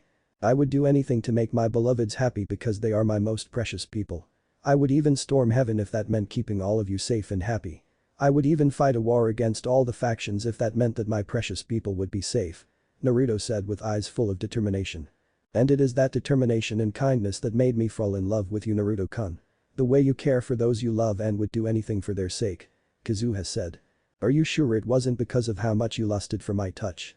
After all, you started becoming more affectionate when you happened to catch me and Yusaka going at it," Naruto said suggestively while wiggling his eyebrows, getting Kazuha to blush. "Well, I will admit that it was one benefit, but our relationship is more than just a physical one. After all, the greatest symbol of our love grows as we speak," Kazuha said as she had a warm smile on her face, one that was mirrored on Naruto's face. "Do you remember that time during the 9th Nova clash? When you first showed your devil powers against the Nova?" Naruto asked, the both of them reminiscing about the past. "How could I not? I put too much energy into the technique and ended up causing a lot of property damage, even if it managed to go through an entire Type S Nova. And then Yusaka wasn't much better with her fire. Of course, thanks to your illusion we didn't have too much explaining to do except for your unique powers as a limiter," Kazuha said, putting emphasis on the word unique since it was basically all of Naruto's devil powers that they could mask as being special limiter powers from having two very strong Pandora. "Your grandfather is pretty good with coming up with cover stories though. I mean, experiment to see the benefits of two Pandora sharing one limiter. Experiment on injecting more stigmata into a limiter. Unique genes that resonate with the Pandora. I don't know which one I found more surprising, the fact that he could come up with all of that on the fly or the fact that people actually bought that nonsense," Naruto said. "People were desperate and we gave them hope during dark times. I still can't believe how the Nova invasion ended once you decided to reveal your full devil powers and destroy the Nova homeworld," Kazuha said with a chuckle. After revealing that he was a devil and after the 12th Nova clash, Naruto had gotten bored and decided to just go to the Nova homeworld, using his ultimate Susanoo and his strongest attack to destroy the world, ending the Nova threat for good. Well, I got tired of the constant alert and I wanted to enjoy my time with my girls, you know. Clean up after that was troublesome though. Naruto said with a shrug. Since they were done with the meal, Naruto paid and helped Kazuha out of her seat before the two of them walked through the park together, Kazuha's head leaning against Naruto's shoulder as he had an arm wrapped around her, his blazer draped over her shoulders. It's a beautiful full moon tonight. How about we sit down and watch the stars for a little while? Kazuha suggested. Naruto nodded and sat down on a bench, pulling Kazuha to sit in his lap as he wrapped his arms protectively around her waist. It is a nice night. I like times like this, nothing but me and my beloved spending time together just the way I like it, Naruto said. I wonder what is going on back in my own world. I wonder how Kazuya and Sadalizer are doing, Kazuha said. I remember when you used to resent her, constantly complaining to both Yusaka and me how, and I quote, that blonde harlot is trying to steal my Kazuya from me and is corrupting my little brother with her body. But then you started accepting her. I wonder what brought on that change, Naruto said. Well, I guess it was after the 10th Nova clash when we all nearly died from the Nova bomb, only to be saved by you at the last moment.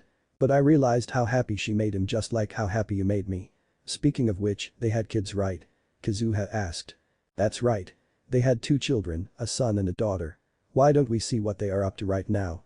Naruto said as he raised his hand, activating his Rinnegan, he created a viewing portal to Kazuha's world. Kazuha had a warm smile as she watched her younger brother eating dinner with his family. She could see the love between the family and was grateful that her brother had found happiness away from her. She was even pleased to see that her remaining aunts were spending time with him since they seemed pretty lost after her grandfather had passed. I can't wait to experience that with you, the life of a loving family. Granted, it will be a little different since you have 7 wives, but looking at you, Yusaka, Kuroka, Kunu and Boruto, I can't wait to have this child of ours born so that I can experience the joy of being a mother like they have, Kazuha said. I can't wait for our child to be born either. Now come on. It's time to go home, Naruto said. The two of them enjoyed a peaceful stroll back to the shop before heading off to bed, Kazuha using Naruto as her pillow, her head nestled into his neck as he wrapped his right arm possessively around her waist. He gave her a light kiss before they both drifted off into blissful unconsciousness. Scene change. Naruto's command room, 2 weeks have passed. I see, so Rizavim is going after something called Sephiroth Graal, also known as the Holy Grail. Any idea why he would want it? Naruto asked as he went through the data gathered by his pawns. We have no idea, however he has made no other movements besides showing a keen interest in that particular sacred gear. Gaara said while A was busy punching B in the background for terrible rapping. Keep an eye on him and tell me if any other development occurs, Naruto said before he cut off the communication with them. Odd. Of all the sacred gears. Itachi and Kisame have reported to me that the hero faction is currently in possession of the true Longinus, Annihilation Maker and the Dimension Lost, while the Incinerate Anthem is with the magicians. Then there is also the problem of the hero faction brainwashing and using people with sacred gears. Just what are they planning, Kakashi? Guy, can you hear me? Naruto said, getting in touch with his other team of pawns. Loud and clear, Naruto-sama. Kakashi responded.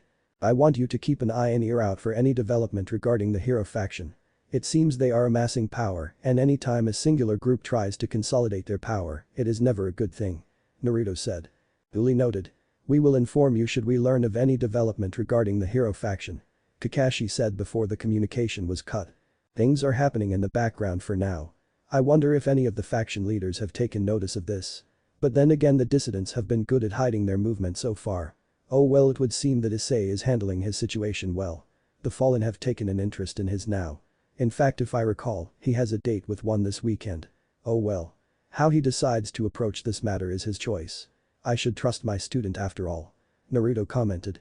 I need to go get a drink, Naruto said to himself as he walked out of the command room, grabbing a black haori to wear over his short kimono and a green striped hat to go along with it. He wished his wives goodbye before he went to his frequented drinking location. He entered the Rolling Stones bar and took his usual seat by the counter and ordered his usual cocktail. As he was drinking, his mind wandered through various thoughts, namely the current storm about to come and also his family. He shook his head to clear his mind. The purpose of this is to relax, not to add to his worries, so he stopped thinking about troubles and focused on the lighter things in life, such as his growing family. Of course, he absent-mindedly thought about what his mother would say about him when he returned with children. He shuddered as he thought about the dressing down that he would undoubtedly receive from her. His thoughts then wandered to his little sister. The one who he had yet to meet. He was certain his parents and his brother had told her stories of him, although he dreaded the meeting with her that was sure to come eventually. Would she hate him for leaving her alone? Would she hate him for not helping her out directly with her engagement? Would she hate him for just leaving their family out of the blue? Those were Naruto's thoughts. He had watched Rias as she came to his store from time to time. She had matured into a beautiful young lady, and the resemblance to their mother was definitely there. He had occasionally observed her hunting stray devils, of course only those he believed she and her peerage could handle. No reason to put her at risk after all. He would make sure to eliminate all the more dangerous strays before anyone got wind of them, making it look like accidents or the fault of other factions to cover his tracks. Strategically she was good for someone her age, and her aura was definitely outstanding as well, but she was careless and relied too heavily on overpowering the enemy. Granted she was still young and had a ways to go, the potential was there. She and her peerage just need the right push. Thinking of her peerage, it would seem that Rias has a knack for saving people. She saved a half-fallen angel, revived a near-dead subject of the Holy Sword Project, and gave new life to a half-vampire. Naruto had been observing her peerage occasionally, and while good for their age, they really needed to deal with their personal problems if they wanted to go further. Deciding that it was enough thinking for the night, Naruto decided to make plans for his weekend time with Lucy. Time skip. Weekend. Are you ready to go, Lucy? Naruto asked as he waited by the doorway. Lucy was currently looking at a full-length mirror, adjusting her dress and hat till they were in a position that she was satisfied with. I am now. Where are we going today? Lucy asked as she wrapped her arms around Naruto's right arm, trapping it between her bosoms. Well, there is a fair in town, so I thought it would be a good idea to bring you there today. Unless of course you don't wish to go, then we can always do something else. Naruto said. No, it's fine. As long as I get to spend the day with you, Naruto-sama. Lucy said with a cute blush. Oh my, is the stoic Lucy actually blushing? You should show this cuter side of yourself more often around the others and not just around me.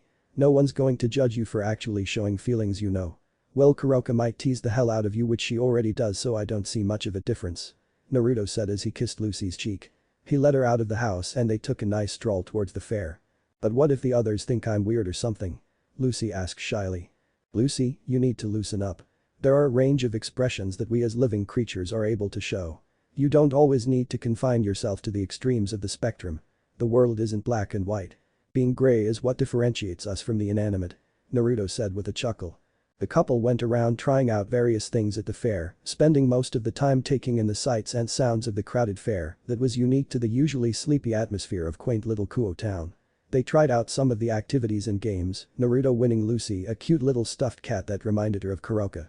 Naruto gave a nervous chuckle as he saw Lucy giving some loving attention to the toy, which hinted towards what he would occasionally do to his other bishop. It would seem that his pieces, although willing to live together, had some intrinsic dislike for their counterparts and were always trying to one-up each other, with the only exception being Kazuha and Miya. Fallen angel. Lucy commented softly, to which Naruto nodded.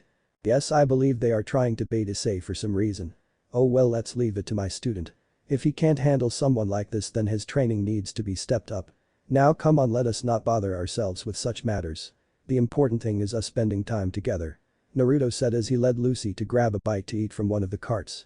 After they were done eating, they decided to simply sit down in the park and chat for a while before going to find a place to eat dinner at. Naruto-sama, Lucy said, but was interrupted by Naruto. Naruto-kun. I may be your king, but you are also one of my mates. There is no need for such formalities unless of course you have that sort of kink like Tiamat, then by all means go ahead. Although that would be quite hot if you were really into the same things as Tiamat is. Damn it. Jiraiya-sensei has corrupted me. Naruto said. Naruto-kun, what made you choose me over my sisters? I mean, I'm not as strong as Windy, Tesla or Cassandra. Why didn't you choose Cassandra for your bishop? What made you choose me? Lucy asked. Are you having doubts, dear? I chose you because the moment I laid eyes upon you and your sisters while you were still asleep, I felt a connection form between us. If you think about it, I could have taken Chiffon as a rook, quite a suitable position for her, but I chose you because you were special to me. You said it yourself, right? You might be weaker than your 3 older sisters, but you have the ability to understand. Naruto said. But I did. I still remember the shock when father told me that he had agreed to allow me to become your bishop in exchange for your services in the war against the Nova. I avoided you, fearing that I would lose what little humanity and family instead. But I couldn't be more wrong, and the greatest day of my life was when I finally accepted your offer. You gave me family and taught me what it means to be truly alive and what it means to feel. Lucy admitted as she leaned her head against Naruto's shoulder, his arm was wrapped around her shoulder. And I was right in that you were the one to become my first bishop, you were even better than Kazuha when it came to learning how to use magic. You were even able to start learning my version of elemental manipulation within 10 years after becoming a devil when it took me 15 after I gained the Rinnegan. Naruto praised. But you were figuring things out on your own while I was merely following your teachings. Lucy said. It would seem that the fallen angel and my student are here right now. Shall we make ourselves scarce for the moment? Naruto asked. Lucy nodded and Naruto activated a cloaking technique that would make them seem as though they weren't even there. Against more skilled opponents or censors this technique wouldn't work, but against the level of people he was trying to avoid, namely the fallen angel and Ria's peerage, this was more than adequate. Issei, I had a really good time today. Could you kindly do one more thing for me? A beautiful black-haired girl asked. What is it, Uma-chan? Issei asked sweetly, although inside he was cringing at having to blatantly lie like this. The fallen angel's intent to harm he was so clear that it was really disgusting to him to have to keep pretending until she made her move. Could you please die for me? Yuma asked. I was waiting when you would make your move. Issei said as he put some distance between himself and Yuma, who had reverted into her true form. She had become more mature and she now wore a leather outfit that left little to the imagination. Her pair of black wings were unfurled as a barrier surrounded the area. What do you mean? You are just a kid with a dormant sacred gear. How on earth did you know I was after you? Yuma asked. I can sense your intent, Yuma, or should I say fallen angel. Tell me what is your real name and did Azazel order you to do this? Issei asked. I am Rainer. And no, Azazel only ordered us to watch you, but I'm sure that once he hears of what I have done here, he will reward me greatly. Rainer boasted as she created a spear of light. I expected as such. Issei said as he summoned his katana that Naruto gave him from his pocket dimension, seeing no reason to reveal his sacred gear for such a weak opponent. I human. Rainer said as she hurled the light spear at Issei. Issei channeled lightning magic into the katana, destroying the light spear when it came into contact with the blade. He pushed more magic through the blade, extending it out as a short spear of electricity that pierced Rainer's wing, making her body go numb. I suggest you leave. I'm merciful today so I'll let you leave, but that was just a warning and to tell you that I can kill you at any time. So don't think you can disobey your superior's orders so easily and also enter someone else's territory without repercussion. Issei said coldly. Rainer glared at him before flying away with her tail between her legs. You can come out now. I know you've been following me for some time. Issei said as Kaneko and Akeno appeared from the trees. Ara, how did you manage to sense us? You must be pretty good and you seem adept at using magic and a sword. I assume you know that we are devils. Akeno said. Issei simply nodded his head. Good. Our king would like to speak to you. She has an offer to make you. If you would please come with us. Akeno said. I would like to speak to Ms. Gremory as well, so led the way. Issei said as he followed behind the two devils. Well, it seems my student handled that quite well. I'm impressed. If that was him from a few months ago he would be too busy ogling the fallen angel to even notice a light spear piercing his gut. Naruto said and Lucy nodded in agreement since she too had seen the changes that the young man went through. Shall we go have our dinner then? It's about time for it anyway. Where would you like to go, Lucy? The usual. Naruto asked as he carried her in his arms and proceeded to hop on rooftops towards her usual dinner place, making sure to place an illusion so no one would notice them. They had a quiet dinner at a fancy steakhouse that Lucy would always ask Naruto to bring her to, and throughout the dinner, Naruto noticed that something was on Lucy's mind. Deciding to ask her about it later on, he continued to eat dinner in peace while taking note of Lucy's actions. Once they were done, Naruto paid for the dinner and they left, Lucy leaning her head against Naruto as he had an arm wrapped around her shoulder while they went back home. Lucy, is something bothering you? Naruto asked with concern. No, there is nothing wrong, Naruto-kun. Lucy said with a smile that Naruto instantly knew was false. Don't lie to me, Lucy. I can feel your emotions and turmoil not only through my own abilities but also our bond from the evil pieces. Tell me, what is it that is bothering you? You can be honest with me, Lucy. I would do anything to make you happy. Naruto said, taking her hands in his. It's just that I'm a little jealous of Yusaka, Kuroka and Kazuha. They look so happy bearing you and raising your children. I want to feel that happiness. I want to have a child with you as well. Lucy said. Are you sure about this? Having a child is not something one should think about so casually. That was why I invented the anti-pregnancy seal in the first place, so that I wouldn't have too many children that wouldn't be raised properly from all our fun activities in bed. Are you certain that this is what you want? Would this make you happy? Naruto asked as he cupped her chin and brought her face to look up at him. Yes. I am sure I am ready. I want to have a child with you. I want to experience that happiness that Yusaka, Kuroka and soon Kazuha experience. So please give me your child Naruto-kun. Lucy said. Very well then my precious Lucy-chan. Let's get started with the baby making shall we? Naruto said as he pulled Lucy in for a kiss and teleported them to their bedroom to get started on fulfilling her wish. Alright, that was this chapter. Mainly focused on interaction between Kazuha and Lucy based on what little reference material there is and my own take on their characters. Then we also had some advancement of the canon story with Issei joining the peerage as well as some of Naruto's observations of the peerage. Also, although I will mention lemons, I won't have lemons every chapter and have this become a smut story. Probably going to have one lemon every 3 to 4 chapters at most. Amic freezing world. I am a devil. Alarm sounds. The party has been cancelled. All you genetics Pandora get to the plaza now. One of the Chevalier Pandora ordered. Elizabeth, what is going on? Arnett asked. I don't know but we should get going. Elizabeth said. But what about her? Arnett asked. It seems that the legendary Pandora can't hold her liquor. Lucy-chan, you should really not let your sisters drink if they are going to pass out so easily. Yusaka said as she, Naruto, Kazuha and Lucy approached the group. What my sisters do is none of my business. Besides, as our loving niece, Kazuha should be the one keeping us in line in trivial matters like this. After all, the rest of us are still naive to the ways of the world. Lucy said offhandedly. Oh great, now you are just pushing the blame to others. By the way, has anyone seen Kazuya and Satellaizer? Wait a minute, that harlot. She is trying to seduce my cute little Atauto into doing indecent acts with her. Kazuha said with an expression of horror on her face. About Kazuya, Elizabeth said nervously, not knowing how to tell the enraged older sister that she was the one that pushed Satellaizer to spend some quality time with Kazuya. Relax, Kazuha. You need to be less overprotective of your brother. After all, he is Satellaizer partner, is he not? The fact that they still have yet to carry out a baptism not being considered. Naruto said. Anyway, what do we do about her? I think we should take her with us, no? Arnett asked. Arnett? Elizabeth. Kazuya shouted as he and Satellaizer ran towards them. Oh, there you two are. Naruto commented offhandedly. What happened? Kazuya asked. We have no idea. Elizabeth responded. It would seem that there are intruders storming this base. And a level 1 alert to boot. These intruders certainly are something. In fact, they are going to appear in 32 now. Naruto said dryly as the wall exploded and from the smoke emerged 4 enemy Pandora wearing some sort of armor. Ah, man, this is just perfect. It looks like we just found some genetics babies. The one dressed in a trench coat, Petty Laner, said as she chucked a defeated Chevalier Pandora away. Command room. Bring up the video feed on the intruders. Dr. Aoi ordered. As soon as he saw the stigmata pattern on their backs, he slammed his fist into the table. Naruto, do you read me?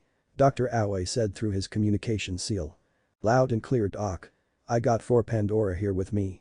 All of them are certified loonies equipped with what seems to be plasma stigmatas. Naruto said casually as though they weren't a threat. Hey, you stop ignoring us, you lousy limiter. Petty said. What's that? Handle the situation with my own discretion. Terminate them with extreme prejudice, you say.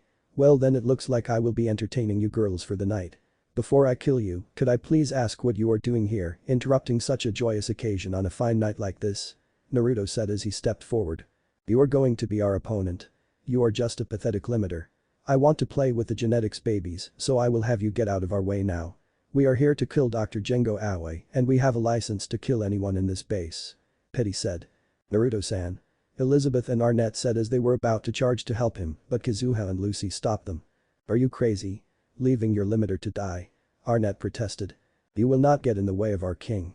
Unless Naruto-sama or Yusaka-sama orders it, we will not interfere. Lucy said coldly. You stupid limiter brat. Petty said as she appeared in front of Naruto and prepared to deliver a vicious right hook, only to find herself unable to move when she stared into Naruto's red eyes. Naruto casually raised his right hand and with a single finger flick, sent her flying into the wall, cracking it upon impact. What in the world? Isabella said. How did he do that? Kazuya asked. Like Lucy said, if you were to join this fight, you would only get in our king's way. Kazuha said. I'm afraid I can't let you kill Dr. Aoi. You see, he and I have a contract.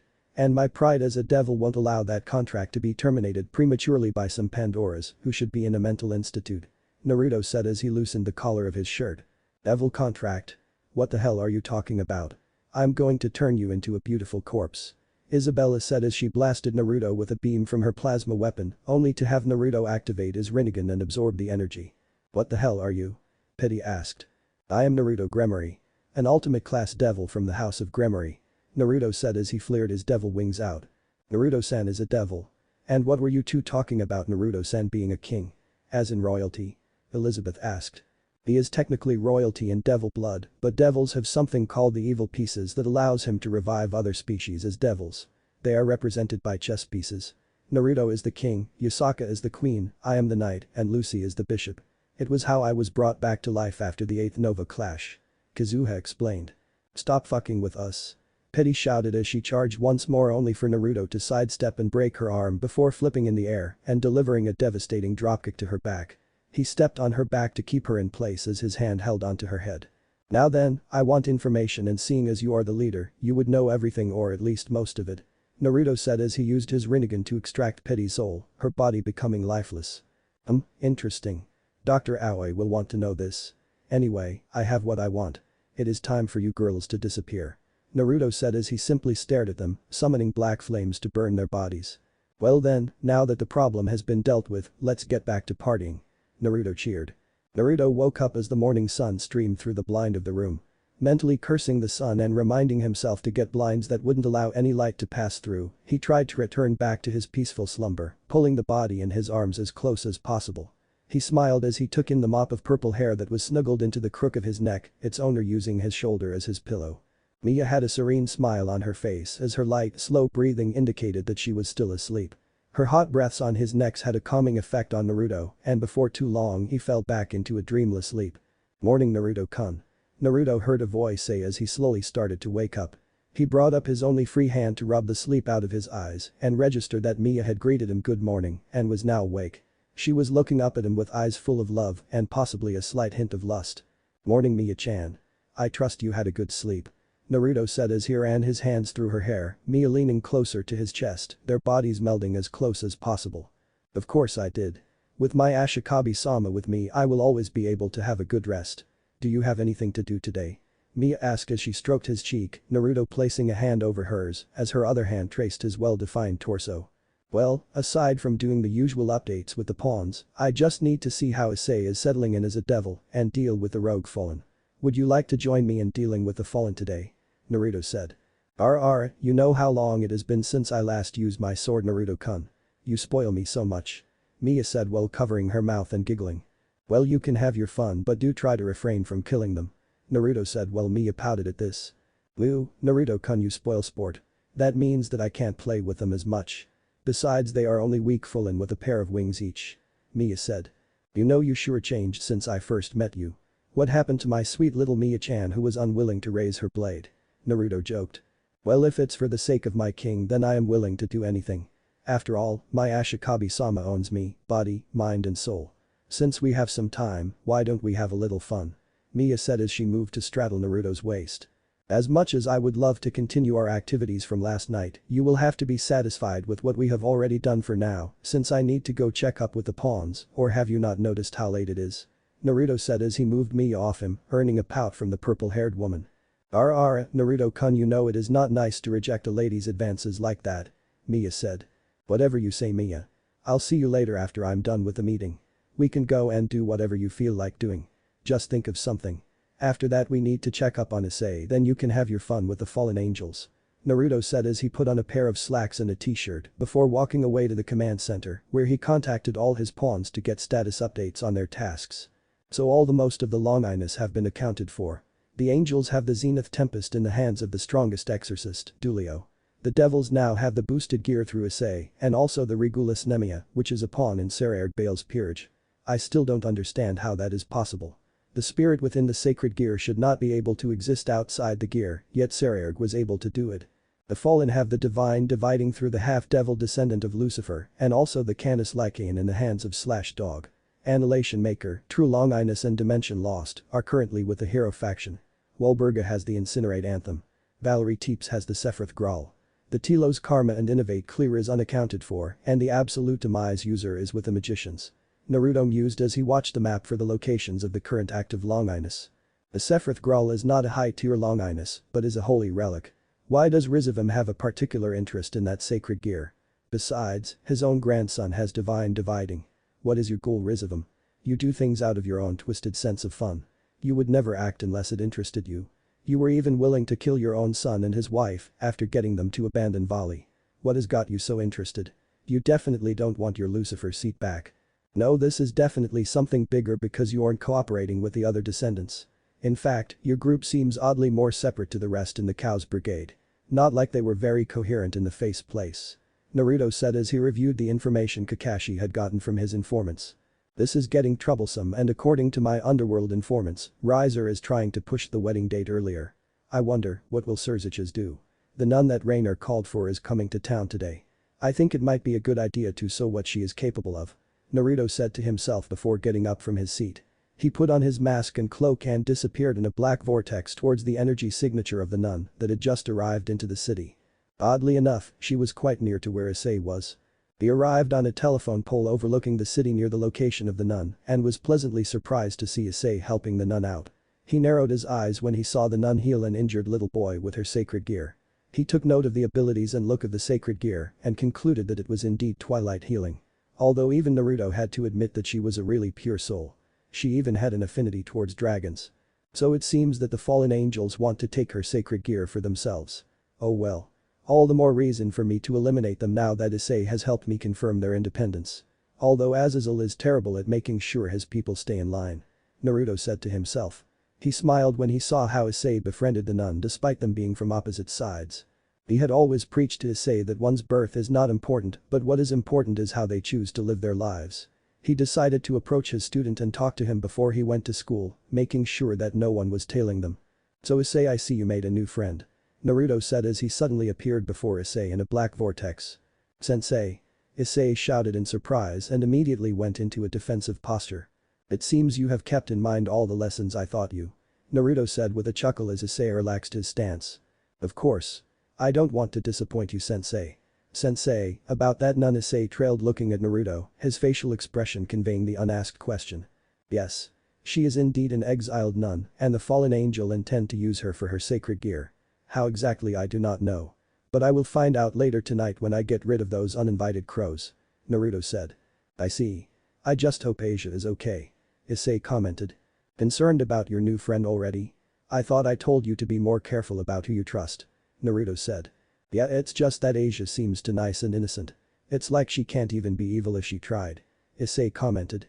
Good to see that you noticed. Anyway, we are getting too near to your school for me to get to, so I best get going. By the way, I'll leave Asia in your care once I'm done with the fallen angels. Talk to you soon, Issei. Bye. Naruto said before disappearing in a red flash. Hey, wait, Sensei, what did you mean by leaving the girl in my care? Issei said as his eyebrow twitched at being ditched by his sense all of a sudden. He sighed and walked toward school, deciding to talk to his sensei when he visited the shop later today, since classes were more important right now. Hey there, Mia-chan. Naruto greeted as he appeared behind his purple-haired knight. Hi. Mia shouted in shock before she turned around and bonked Naruto on the head with a ladle that she pulled out of somewhere. It seems that she always carried it with her at all times. Tai. Did you really have to hit me so hard with the ladle? Naruto said while rubbing his head trying to soothe the pain as a lump could be seen on his head. Sorry Naruto-kun, but you surprised me when you appeared so suddenly. Here, let me kiss it and make it better.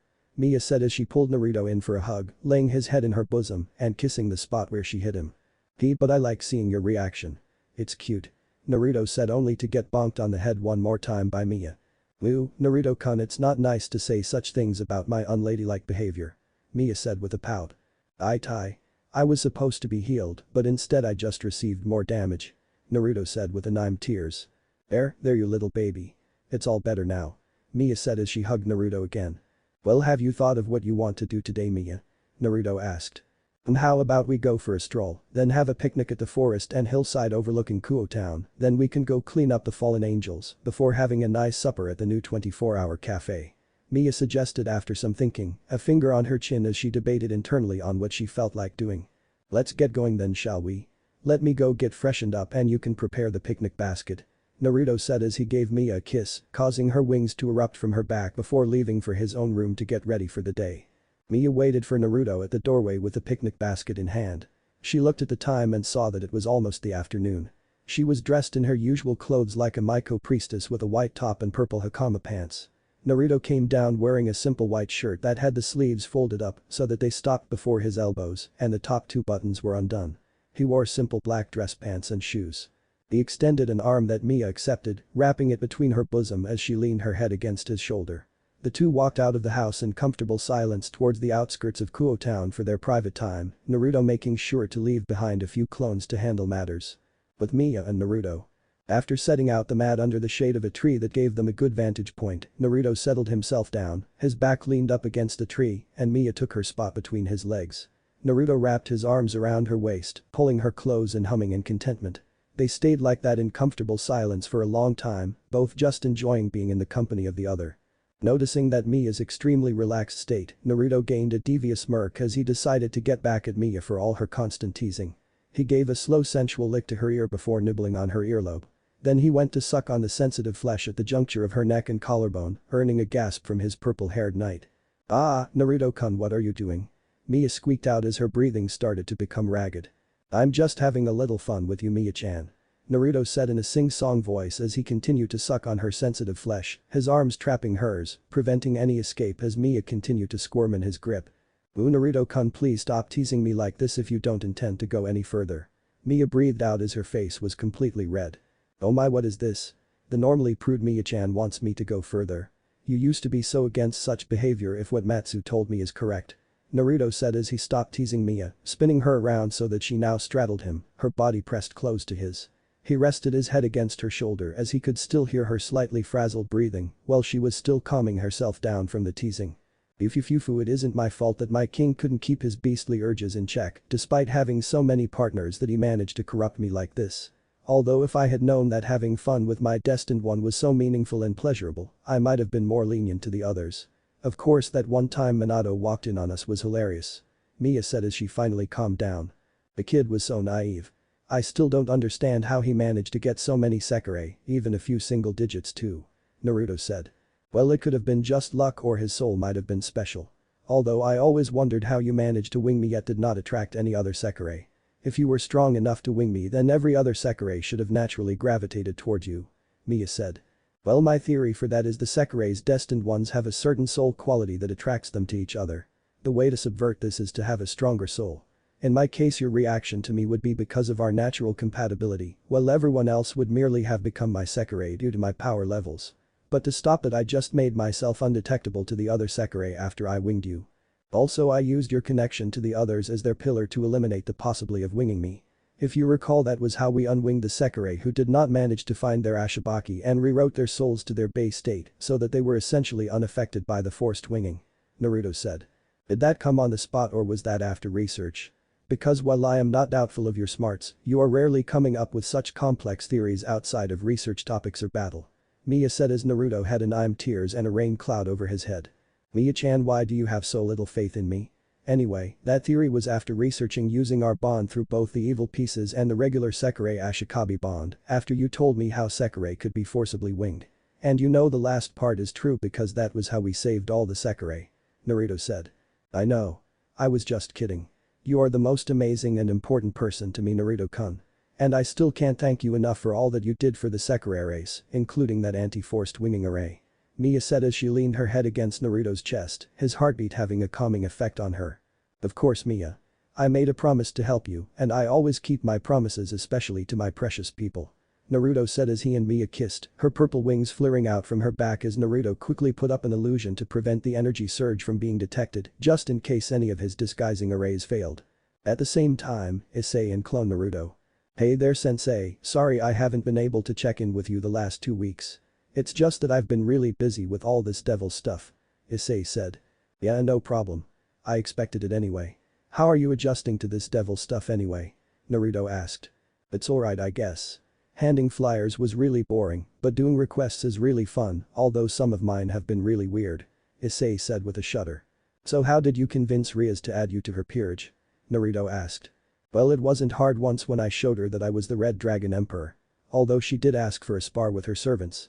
They are pretty good, although thanks to the training you gave me I was able to beat her knight and rook," Issei said. "Yeah, well, my methods tend to be a little extreme, but they do bring results. Anyway, what did she say or feel about you being supernaturally aware and what was your alibi?" Naruto asked. "Well, I just told her that a wanderer trained me to use the boosted gear as well as helped me learn how to fight. She bought it for the most part, although I think she is still suspicious of why I come here. I think the only reason they give up is the illusions you have on this place. Issei said. I see. Well then I have the perfect method to allow us to continue meeting. But your training will now have to be done at your own time. Just give me one of the leaflets and I'll become one of your regular contractors. Everything will work out, I promise. Naruto said. Back with Naruto and Mia.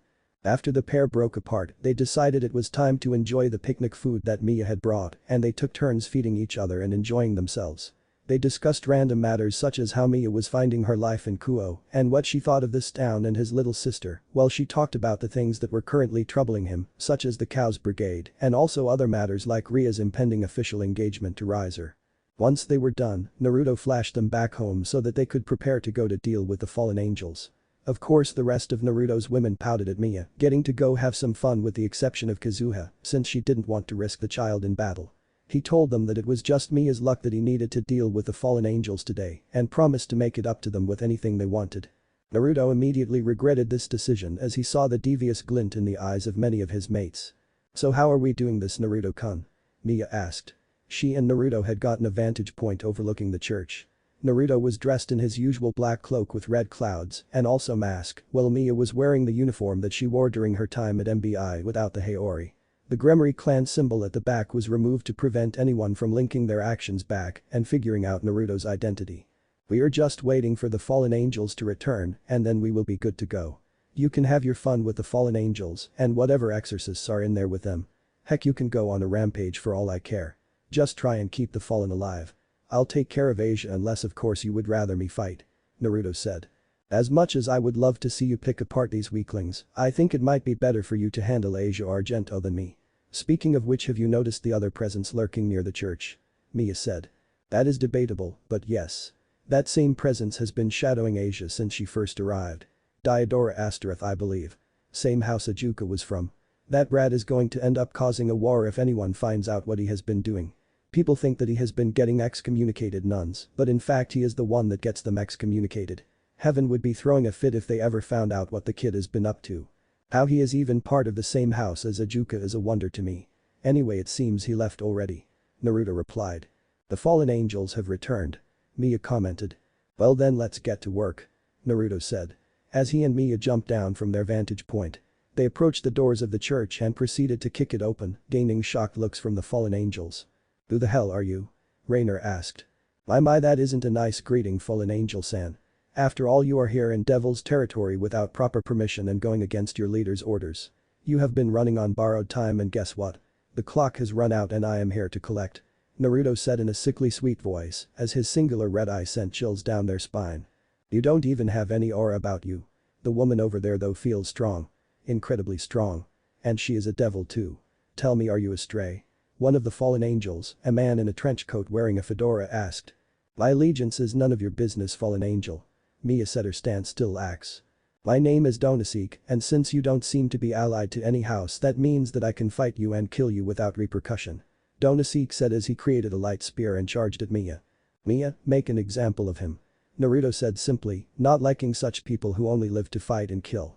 Mia appeared some distance in front of Donaseek, her sword clicking back into its sheath as a large cut appeared from his hip to his shoulder, blood spraying everywhere before he fell to the ground, dead. That was a warning. You can either come quietly or this can be extremely painful for you. Naruto stated. What are you playing at here, devil?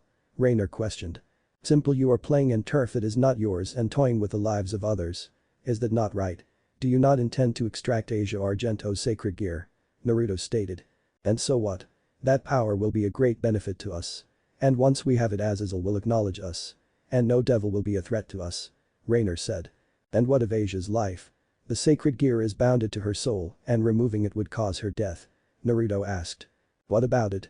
She is a worthless ex-nun who has no one left. Death will be a blessing for her. Rainer scoffed. Did you hear that, Asia? These fallen angels do not have good intentions for you. So have you decided to take up my offer? Naruto asked as he looked behind Rainer to see a clone holding a scared Asia who could only nod dumbly. What have you done? Rainer said angrily as the clone Naruto appeared next to the real one and dispelled. Asia, I want you to stand behind me, okay? Naruto said to the girl. She moved behind Naruto and held onto his cloak. All I did is tell her the truth and offer to let her live with the only person who has shown her kindness out of the good of his own heart. Of course she didn't believe me at first, but seeing this side of you helped me win her over. Naruto said with a smirk behind his mask. Why you? You won't get away with this. Rainer said, her anger flaring. She formed a light spear and her other two companions did the same. What makes you think you can hurt me when my student could kill you without even using his sacred gear? Naruto said. You were the one who taught that boy to fight. I'll get you back for that embarrassment. Get him, boys. Rainer ordered as a group of exorcists appeared. Mia, eliminate them. Naruto said. Mia's calm facial expression took on an almost feral quality as she unsheathed her blade, swinging it with both hands and creating a shockwave that took care of the group of exorcists in one fell swoop. Last warning. Naruto said. The fallen refused the offer and charged at him. That was the last thing they did before Mia swiftly knocked all three of them out using her sheathed sword. All three fallen angels fell to the ground with a thump. Alright then, that takes care of this mess. Asia, you will be staying at my place for the night. Have you decided on which option you want to go for? You can either remain in my care or you can stay with Issei and become a devil. Naruto said to her as he approached the downed fallen angels, making them disappear in a vortex. I have decided that I want to stay with Issei-san. But are you sure that he will be willing to help me out? Asia asked fearfully. Of course he will. I beat it into the Gaki's head that one should not refuse to help those in need and that those who abandon their friends are worse than scum. Trust me, he thinks of you as a dear friend despite only meeting for only a few days. The church was wrong to excommunicate such a pure soul, but then again the fault is not entirely theirs or yours either. But let's get going, shall we? Naruto said as they teleported back to his house. Mia will get you settled into an extra room for the night. I need to go and finish up this matter with the fallen angels. Naruto said as Asia followed Mia. He watched them disappear down the hallways for a while before disappearing in a black vortex. Grigori headquarters. Azazel was relaxing at his desk after dealing with the torture that is paperwork before he took a defensive stance when a black swirl appeared in the room.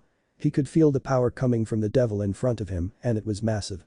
It was even greater than Surzich's Lucifer, a devil who had power greater than the original Lucifer. Azazel narrowed his eyes as he took note of the man's appearance, trying to figure out who he is and smirked as he realized who it was based on the devil's lone red eye that had 3 tomos in a circular arrangement. Well, if it isn't Naruto Gremory. You've been gone for some time now. To what do I owe the honor?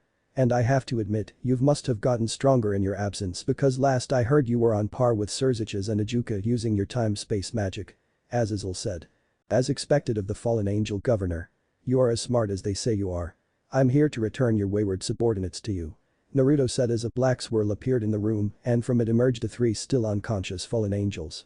They've been defying your orders in my little sister's territory by trying to kill my student, the Red Dragon Emperor, and also attempting to extract Twilight healing from one Asia Argento. The male with them died because he wanted to try and kill my knight. Naruto explained. I see. Thank you for returning them to me. Azazel said with a sigh. I suggest you keep a tighter leash on your subordinates, Azazel. The next time one of your lackeys runs amok and puts my little sister at risk, there will be no mercy. Naruto said. I understand. Again, you have my thanks for not killing them. Azazel said. Also, I require your assistance in certain matters. Pertaining to sacred gears. Naruto said. Specifically? Azazel asked. Sephiroth growled. What do you know about it? Naruto said. Azazel reached back into his drawer and pulled out a file. Knowing that refusing would be stupid and he saw no harm in giving me information. This is all the information I currently have on it. Azazel said as Naruto scanned through the file and committed everything to memory before tossing it back to Azazel. Thank you very much. I'll be leaving now. I don't have to tell you, but do not tell anyone about me or I will have to silence you permanently. Just kidding. Naruto said before he disappeared in a black vortex. Azazel released a breath he didn't know he was holding and turned back to his wayward subordinates. Did I keep you waiting long? Naruto asked as he appeared in the room that Mia was in. No. What did Azazel say? Mia asked. Nothing much. Although I did get what I want from him. Now why don't I take you out for that supper I promised? Naruto asked. Actually, I feel like doing something else more pleasurable. Mia said with a seductive tone as she walked over to Naruto, pulling off his mask and capturing his lips before they moved to the bed. Time skip. 1 month later. So Issei, how has Asia been adjusting to the life of a devil? Naruto asked through a communication circle as he lounged on the couch with Akasha seated in his lap. Well, she's doing fine. She's actually a natural at it. She's already done a few contracts and according to Rias, we are going out to get our familiars soon. Issei said. I see, that's good to hear. Naruto said. Hey, sensei, how did you manage to convince Asia that becoming a devil was good for her? Also, do you know why I have a strange attraction to her? Issei asked. Well, I can answer the second one easily. She has a natural affinity for dragons, and you being the Red Dragon Emperor naturally draws you to her. Although whether that ability is genetic or is it because of her pure soul, I do not know. As to your first question, you helped by showing her kindness out of your own heart. Something that she never experienced in the church since they only appreciated her for her power. Oh, that and the fact that she had no one else to support her and nowhere else to go. How did you convince Riaz to take her in, by the way? Naruto asked. Willie just told her I found someone who needed a family and had twilight healing as a sacred gear, although at first she was a little apprehensive about recruiting a member of the church, but after she heard Asia's story, I swear I saw some tears in her eyes before she converted Asia.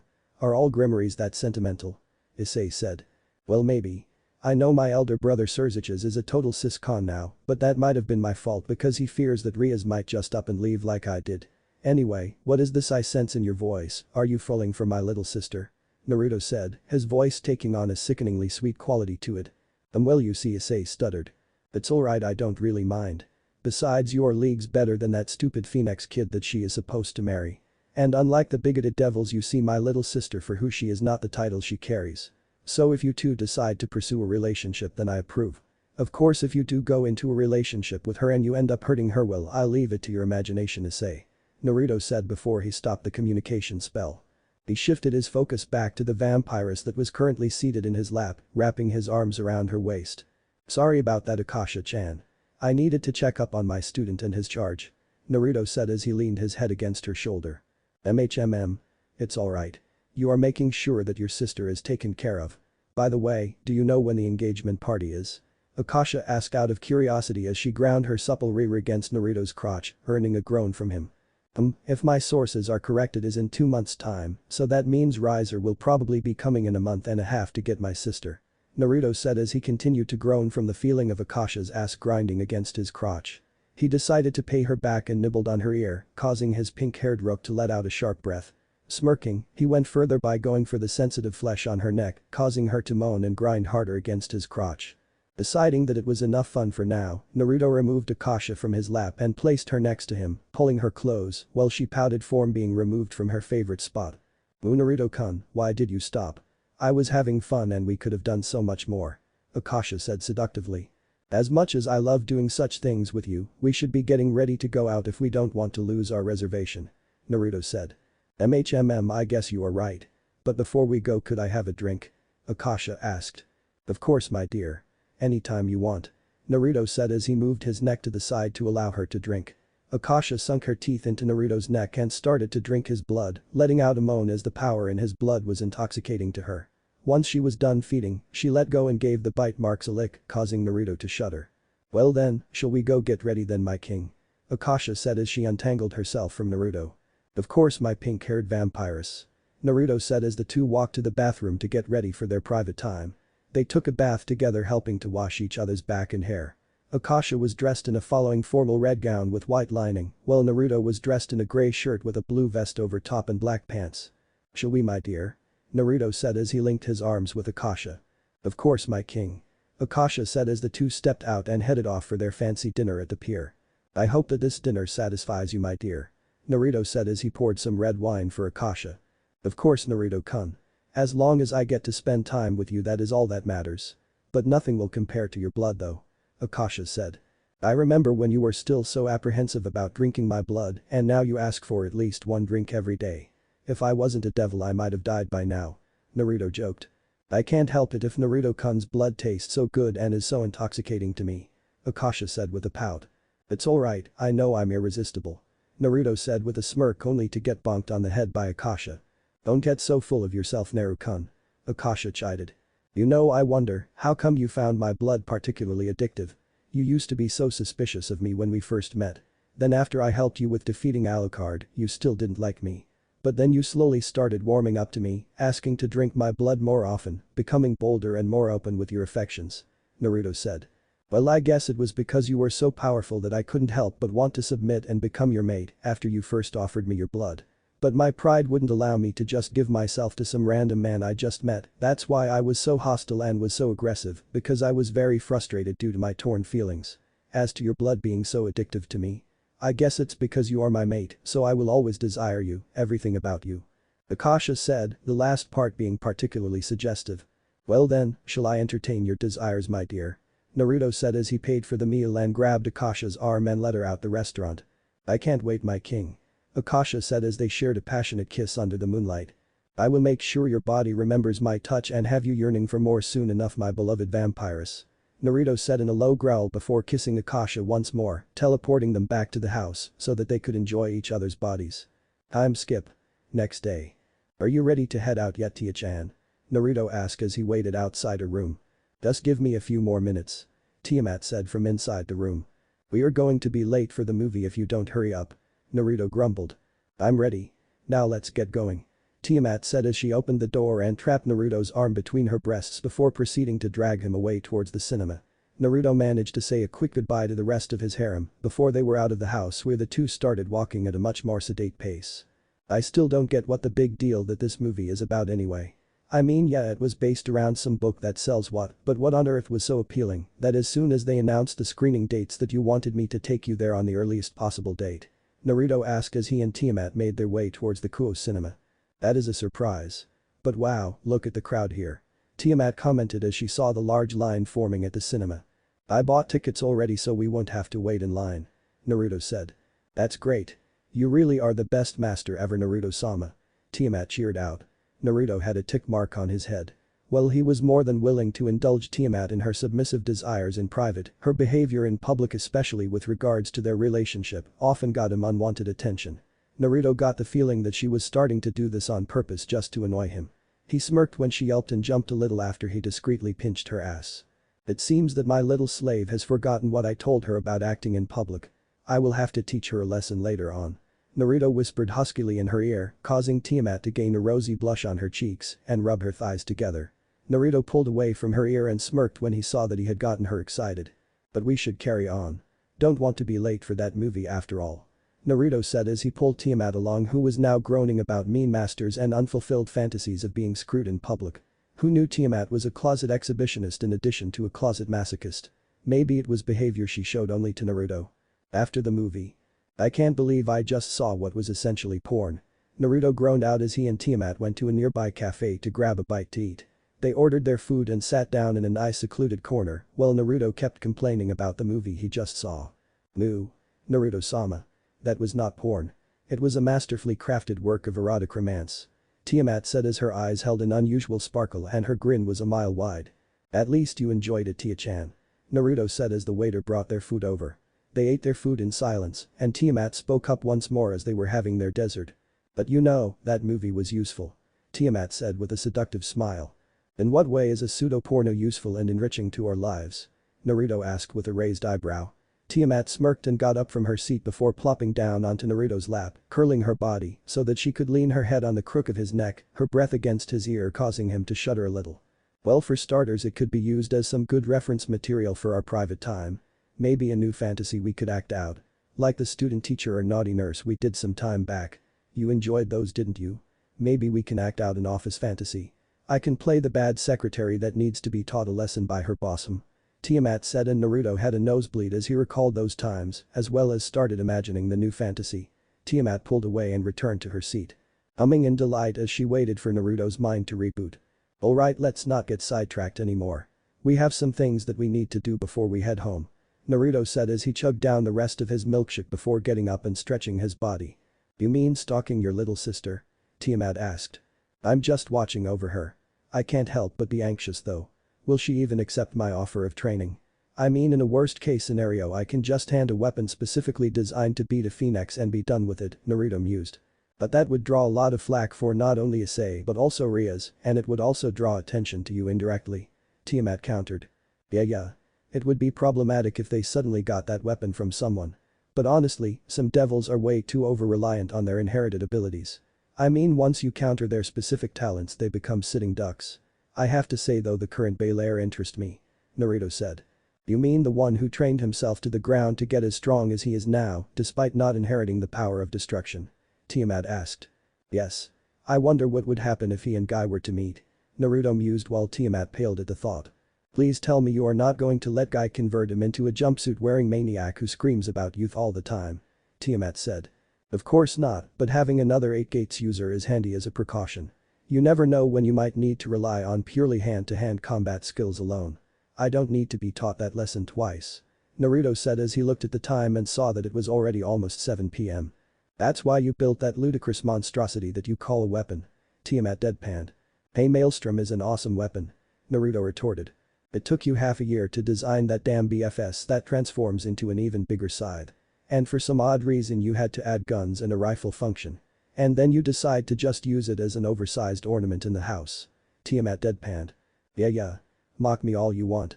It's just too damn inconspicuous to use right now. I'm still trying to keep a low profile, you know. Naruto said as he started walking towards Kuo Academy, Tiamat following behind him.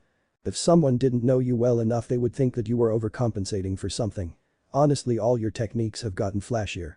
I mean, modifying the Rikiri from the efficient killing technique it was into the pompous thing it is now. Tiamat commented, much to Naruto's displeasure. You know, Mia said the same thing about my sword techniques.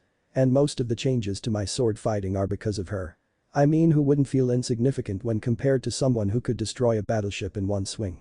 Naruto groaned out as Tiamat's jabs at him were starting to get annoying. Alright, enough with the jabs. We are nearing Kuo Academy. It's time to be discreet. Naruto said as he looped in front his hand with Tiamat's, ducking into an alleyway before disappearing in a red flash. They appeared some distance away, watching as Asia played with her new familiar, while Issei looked on fondly. It would seem that he wasn't able to find a familiar. Odd, given that his training with Naruto should have allowed to him to get almost any familiar except the most powerful. Maybe he was just unlucky. Naruto would have to ask him during a more convenient time. Naruto's lips twitched upwards into a smile as he watched Ria's peerage enjoy a family moment. He frowned, however, when he noticed the faraway look in Ria's eyes and how she was out of things. He had to admit she hid it well from the rest of the peerage, but he knew that her Queen Akeno could see that she was troubled. I might not be able to help you directly, Rias, but you have my word that you will be free to marry the man of your choice, even if I have to use underhanded means to do so. Naruto said to himself. Your sister seems awfully troubled. Tiamat commented. If you were about to be married off to a chauvinistic lust-driven pig of a man like Riser, wouldn't you feel the same way? Honestly, that brat needs to be knocked off his high horse. He isn't even the clan heir and he acts like he has a 10-foot pole shoved up his ass. I mean, who the hell refers to themselves in third person? Anyway, I've seen enough. I need to go make some calls. Naruto said before he and Tiamat teleported back home. Rias, who was seated at her desk, looked at the tree where they once stood and eyed it curiously before contemplating her current situation. I had fun today. Tiamat said as they appeared back in their house. I'm sure you did. Naruto said with a smirk. Tiamat gave him a peck on the lips before walking away. Don't overwork yourself, Naruto. You need to rest too. Tiamat said before she sauntered off. Naruto chuckled at the worry of his peerage before heading off to make a call, giving kisses to the rest of his peerage as he passed by them. Hello, Menma. Naruto said through the communication circle. Ah, Naruto, what can I do for you? Menma asked from the other side. I want to cash in that favor you owe me. Naruto said. And what would you like, my friend? I will try my best to accommodate you. Menma replied. This is what I need. Naruto started as he explained the specialized firearm and ammunition that he required. Time skip. Day before Riser's arrival. Naruto and Kuroka were standing on the rooftop opposite to Issei's house and watched as Grafia interrupted Ria's attempt to give her virginity to Issei in a desperate attempt to end her engagement to Riser Phoenix. You are quite a mean brother, Nya, Kuroka said. As much as I want her to be free, this way that she came up with is ill thought out and done out of desperation. It would have lead to more problems than solutions for her. Besides, a girl's first time should be something treasured and not done under the pressure of an impending undesired engagement. Naruto said as he sat down on the roof. Not long after Grafia left, Issei went to meet Naruto, having been adjusted to sensing his unique presence, despite how well it was masked. I take it you had a hand in how that turned out? Issei asked as he sat down on the roof next to Naruto. Rias is afraid and can't think properly with the looming engagement. While she might have escaped temporarily, it would have led to more problems for her. Out of the frying pan and into the fire. I don't really feel like explaining, but I'm sure the lessons I gave you about Devil Society will allow you to understand the potential repercussions of this act. Naruto said with a serious tone. Yeah, I can sort of imagine the amount of problems she would have created for herself had we actually went further. Issei said. Naruto smiled at him before standing up. Well, I need to spend some time with my Nikoheim, so I'll see you around, Issei. Knowing the situation, Riser will come by tomorrow and my brother will probably be sending Grafia along to be a peacekeeper. If my hunch is right, the most Surziches can do is organize a raiding game and give Rias the opportunity to earn her own freedom. He is a devil king after all, and any favoritism could hurt his position. In this case Ria's inexperience and lack of members would gain her some training time. I want you to bring the group over to the shop and I will handle the rest. Naruto said. Issei nodded and both Kuroka and Naruto left in a black swirl. When they arrived back in their room, Kuroka found herself pinned to the wall, Naruto looming over her with a smirk on his face. I could smell your arousal, my Nikoheim. Were you that eager to have your time with me? Naruto teased, nibbling on her earlobe causing Kuroka to mewl from the contact. My body has desired your touch, Naruto-sama. It desires the touch of its chosen mate. So please, Naruto-sama, shower me with your love. Kuroka pleaded huskily as she wrapped her arms around Naruto's neck, her legs going around his waist. Time skip. Next day. Kuroka relaxed into her mate's chest as she looked down at a feeding Boruto.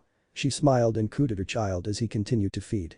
He felt her mate kiss her neck and she twisted her neck around to meet his face, their lips meeting for a moment before she sighed in contentment and leaned her head against his shoulder.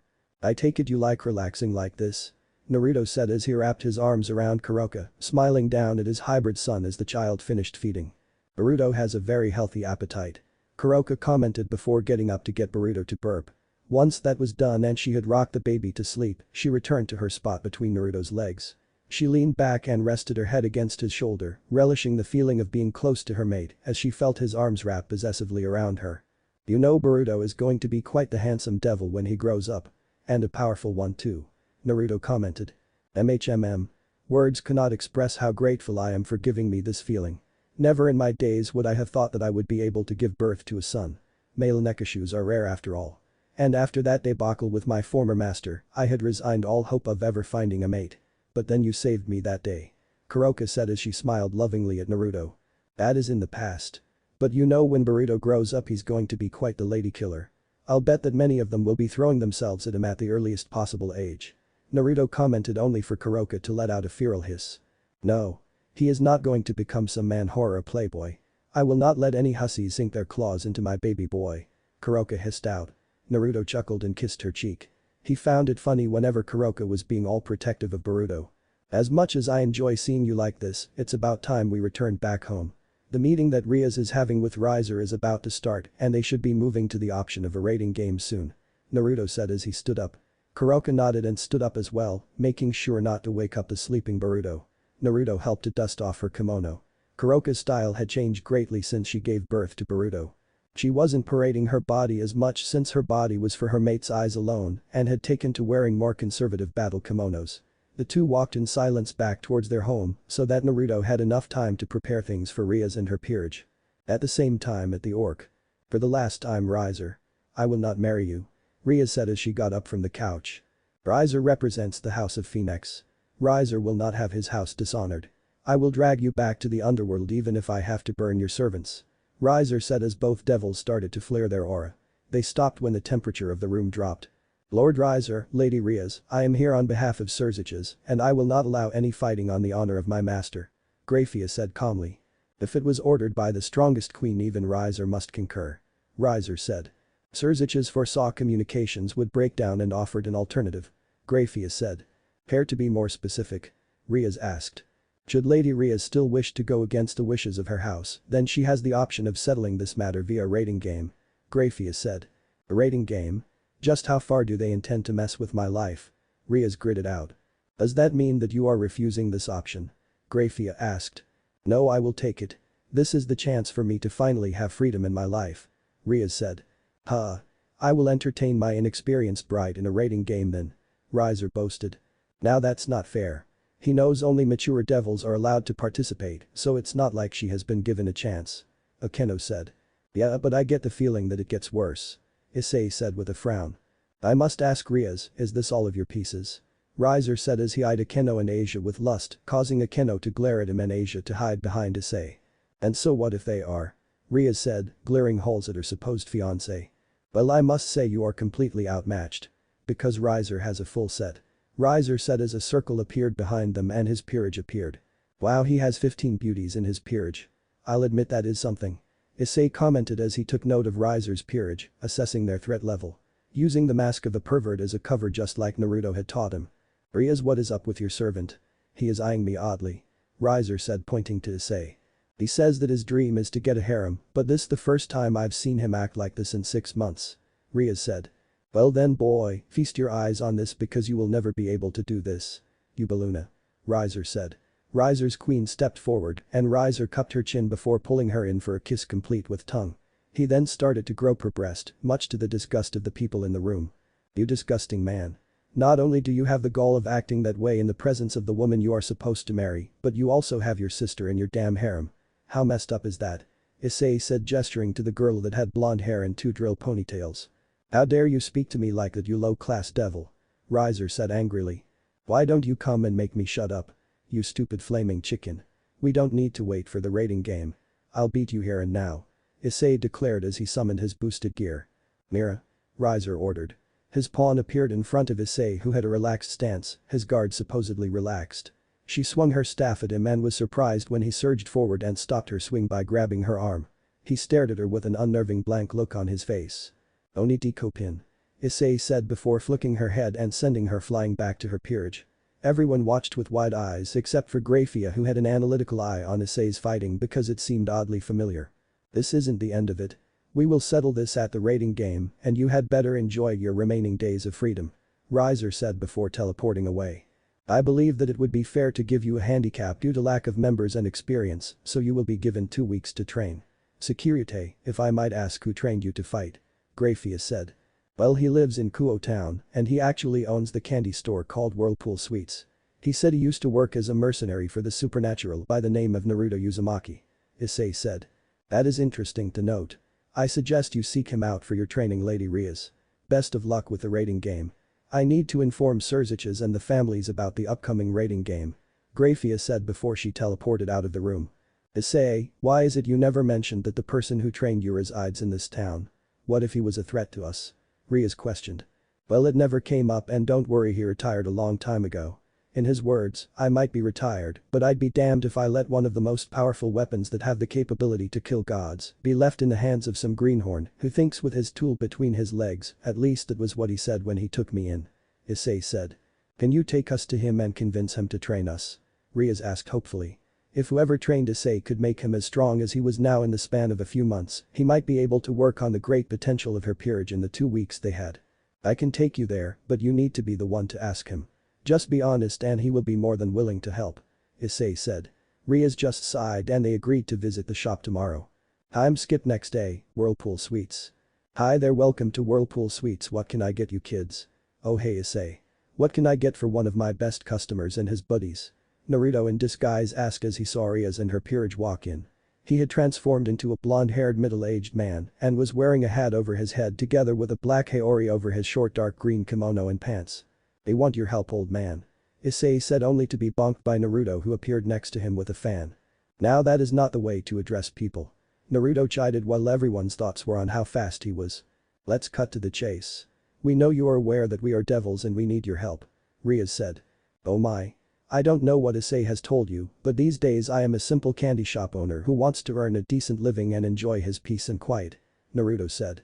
Please. I need you to train my peerage. We have an important rating game coming up that will not only decide my future, but the future of all of them as well. I cannot allow my friends to be dragged into suffering with me.